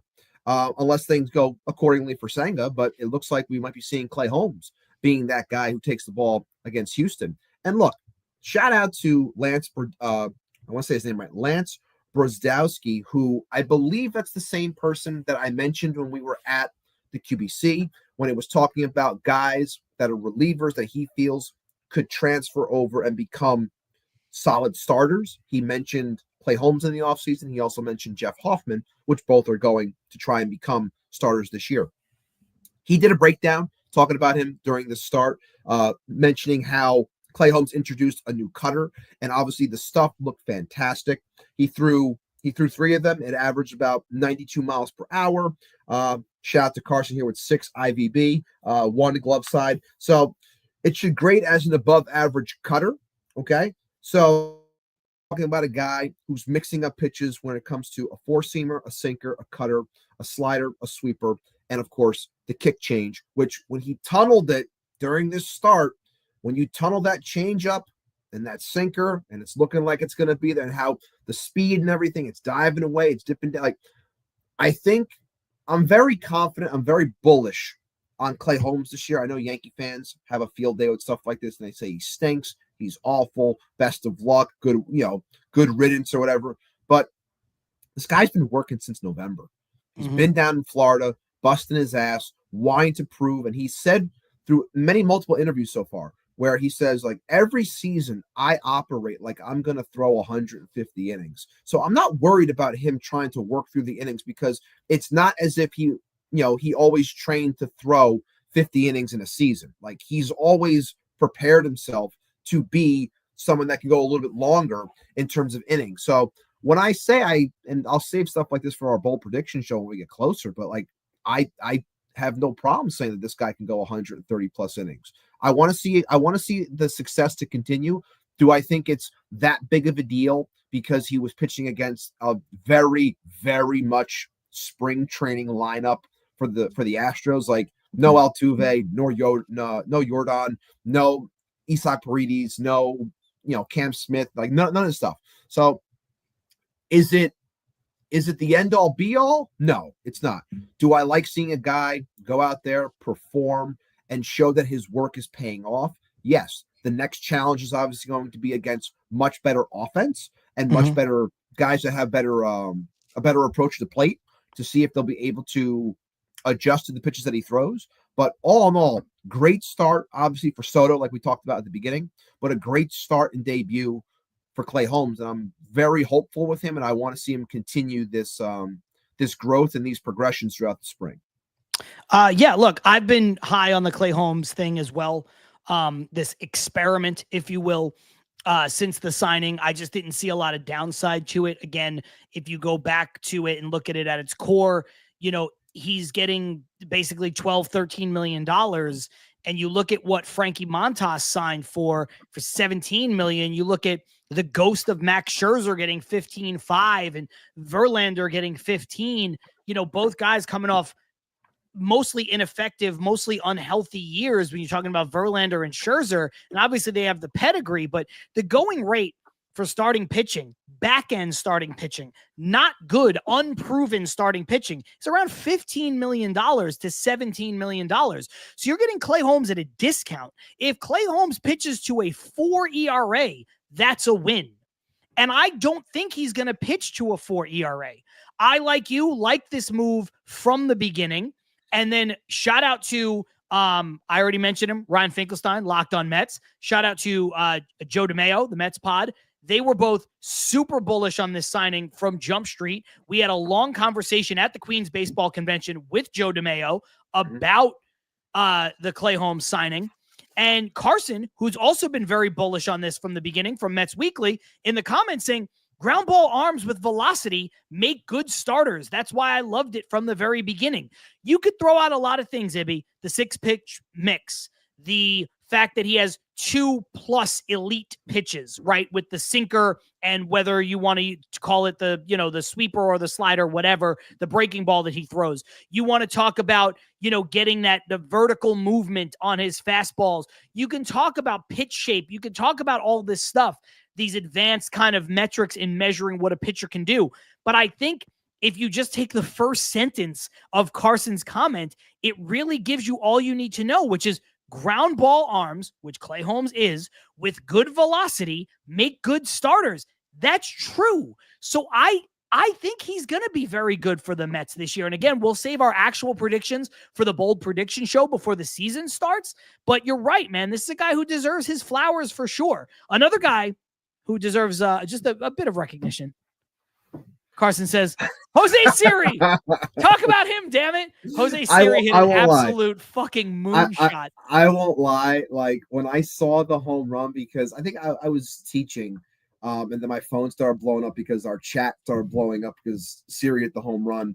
And then I saw it, and I'm just like, I am going to, like, this guy will probably make me at some points want to pull my non-existent hair out. But I think that at the same time, when he's hot and he gets a hold of one, and like I see the way he pimped that home run, I was like, I'm gonna love this fucking guy. Like I have a feeling, like I really am. And I know Carson's been on about the aura and everything. At this point, he's a fantastic defender, which obviously we want to protect our investment when it comes to Soto and making our defense in the outfield that much better, and being a much cheaper version and better than Harrison Bader, things like that. So I'm excited for all those things. But yeah, if this guy can do stuff like that, 15, 18, 20 times in the season where he puts it over the fence, like, he's going to be a fun watch, and he'll become as much as he's going to make people want to be angry at times, he'll become a cult favorite for this team for sure. Yeah, look, the guy sells out for power, and it's going to be frustrating at times, but he is, Andrew Jones-ish. I know that might be blasphemous, but he's excellent in center field. And look, I don't know about the RBI. If the Mets have the kind of lineup that we expect the Mets to have, I could see this prediction from Carlos Ramos coming true. 62 RBIs with 20+ home runs, batting 8th. The RBIs are dependent on some other people. But again, if the Mets have a deep lineup that performs, maybe. I think that's a little high, but whatever. But the home runs, Ibby, he did hit over 20 2 years ago. And last year, in his worst statistical season offensively, he still had 18. So the guy's got pop, and he's going to make some things happen. What are you laughing about? Which comment? I'm laughing that if this is my guy from Shea and Sons, and this is Key coming in here with his I'll hang up and listen, saying how many extra base hits do we think Siri misses out on staring, setting the over-under at Harrison Bader. I'll hang up and listen, boys. I mean, I love it. Look, this guy. Yeah, here's the thing. Jose Siri ain't going to be staring at shit. That dude's going to swing the bat. Yeah. But just talking in the sense of, like, is he going to, thinking it's going to be gone, that it hits off the wall, he's going to, a singles, a double's going to turn to a single or things like that. Look, he's probably going to have his moments like that. But overall, I do think that this guy's going to put some balls into the seats, and it'll be, like I said, it'll be frustrating a majority of the times.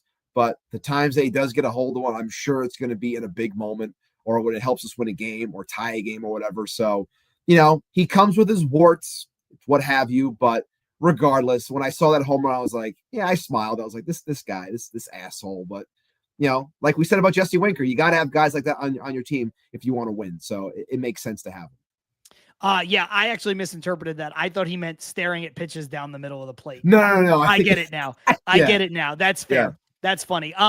Armand saying in 2023, Siri had 25 home runs with 56 RBIs. That's the most in his career. So yeah, I think the 20 plus home runs are very possible. The RBI I think are a little high, but again, I think the Mets lineup should be deeper than the lineup of the Rays in terms of guys being on base ahead of him and things of that nature. But Ibby, there is one thing I want to talk about before we get out of here. It has nothing to do with the Mets, but it is a baseball topic. Okay. I would like to officially congratulate the Crosstown New York Yankees for stepping into the year 2025 and finally being a organization that understands how the world works in today's day and age. And at the same time, I would like to laugh in the face of every Yankee fan who is upset that some quote unquote long-standing tradition of no facial hair for the New York Yankees died this week. It proves that so many of those true baseball fans, true Yankee fans, don't even know their own team. They act as though having no facial hair, no beards, was something that started with Babe Ruth or Joe DiMaggio or Lou Gehrig. Started with George Steinbrenner in 1976. Right. So the last guy who actually had like full-blown facial hair was Thurman Munson. Thurman Munson. He was the last guy. Yeah. Yes. So, congratulations to the organization and a huge laugh in the face of all of those Yankee fans who, I don't know, don't understand their own team. Because, Ibby, there were some things that are older than the Yankees' long-standing no beard policy. The movie Rocky Horror Picture Show is older than the Yankees' no facial hair policy. Saturday Night Live and Wheel of Fortune both have longer traditions than the Yankees not having facial hair. The Vietnam War ended before the Yankees started not having facial hair. And finally, all 5 of the Spice Girls are older than the Yankees not having facial hair.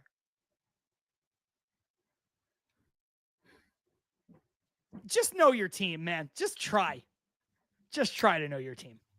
The fact that some people were upset and it's like, oh, these aren't true Yankee. Like I saw some guy saying how it's, it's against the norm, but it's supposed to be, it's what set us apart. And it's, if it means you want to be a Yankee, you'll do what is asked of you. And this is what set us apart. And we were this and we were that. It's like, oh my God, it's like that. And it's the pinstripes and it's blah, blah, blah, blah. It's like, no, welcome to the year 2025. It's okay to have a beard. Like, it's not a big deal. Like, whatever well-groomed means, who gives a shit? But at the same time, it's like, maybe they just got one look at Devin Williams and they were like, okay, let this guy grow his beard back. He looks very weird without it. But at the same time, look, I don't like doing things like this or saying things like this. I'm going to try to find the comment about who said it. But if I can't, I'll just say from what I remember. So I apologize for not being able to say the name. But somebody in here did say that it was because of all the things that have gone on against them, whether it's the Mets getting Soto and the vibes that the Mets are bringing and trying to deter attention by doing something like this, or it's the fact that you got beat by the Dodgers and you lost the World Series or whatever, or the fact that fans are clamoring for a third baseman and instead you get you can have Beards instead, but like, can we get a third baseman? They're like, best I can do is Beards. Like, that's it. so when things like that happen, like as Keys coming here saying, putting my tinfoil hat on, was this, and no Sinatra too after the L, a ploy to appease fans after losing Soto. And it's like, I think that's part of it, and we can put our tinfoil hats on all we want. Like I said, I don't like talking about the Yankees all that much because I don't care. But at the same time, I do believe in trying to control a narrative when it comes to media. And I do feel that when they see things happening, anything to change said narrative so someone can run with something else and it buries another story, I do believe that is on the tip of the tongue of every single entity when it comes to media, sports or otherwise. I think that's a huge point for a lot of people now because of the attention spans that people have. So they're like, get people talking about this. Let's focus on this instead. So either way, God bless you. Welcome to this century. Enough with this nonsense. Grow your beards. If they don't think that they did lose players over that policy, like I say, think again, because everyone makes money in sports now. So it's not as if your money's any different. And if they can make money elsewhere while keeping their beard, guess what? They're going to do that. So either way, welcome to 2025. God bless. A couple good comments here. Michael Secker saying delusional fans, another Yankee tradition.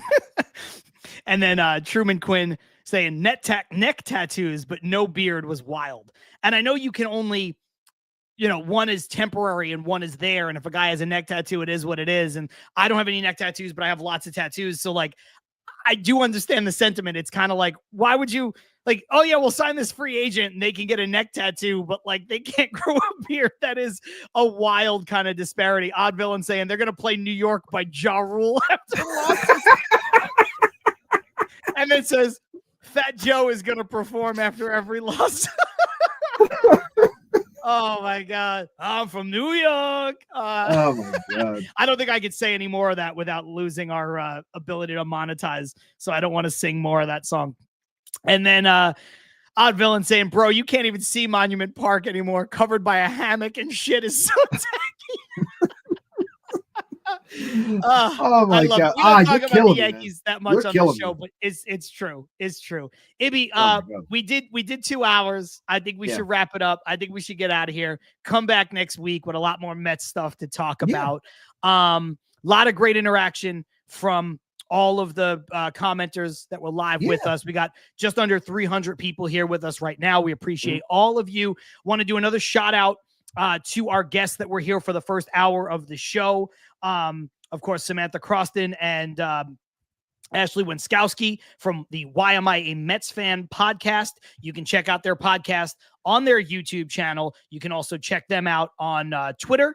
We'll put their handles and everything into all the descriptions and the comments so you can follow them. They do great work, super knowledgeable, super passionate, obviously, as you saw, and they don't hold back, which is super important. No, I'm laughing at Carson over here. Yeah, like 2 hours. Like, show. We're 157 that we're at right now is light compared to Mets Weekly. Mets Weekly will go for another hour. What are you talking about? 157 is the shortest Mets Weekly we've ever been a part of. Shout out to Carson and the Mets Weekly folks. Ibby, what do you got to say before we get out of here? I got nothing else. Obviously, keep watching. Keep an eye out on all of our socials. I keep on working when it comes to the shorts, which are doing better this past week. The TikTok keeps on growing, which I'm happy about. So shout out to everyone that's supporting us over there. Leave comments. I'll respond to as many as I can. Like it, let people know, sub it, whatever you got to do. But shout out to all of you. It was fantastic today. Like I said, 275 here right now. We probably peaked around 280-ish. So a little bit of a smaller show today, but all in all, loved it. Loved our guests. I'm glad that they were able to find some time and give us that hour plus, which was great. And I'm glad that the commenters and the ones in the chat who really wanted to see them join us and have a conversation about our team are satisfied with what happened. And like John said, I'll make sure that those things are included when it comes to the press for all this information tomorrow. We post everything. So other than that, let's go Mets. Keep watching meaningless spring training baseball, and let's pray that we can stay a little bit more healthy by the time we record next week. Absolutely. Zero Cool saying, I'm going to go watch Jaws again tonight. Jaws, also famously older than the Yankees beer coming out on July 4th, 1975.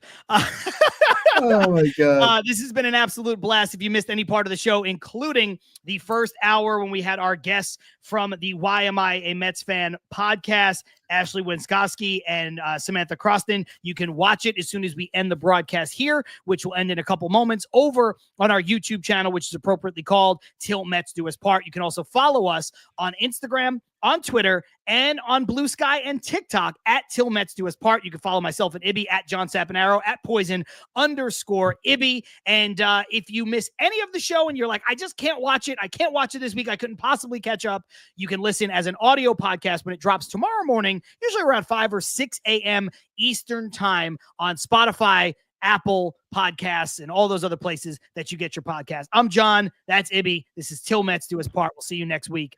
Peace.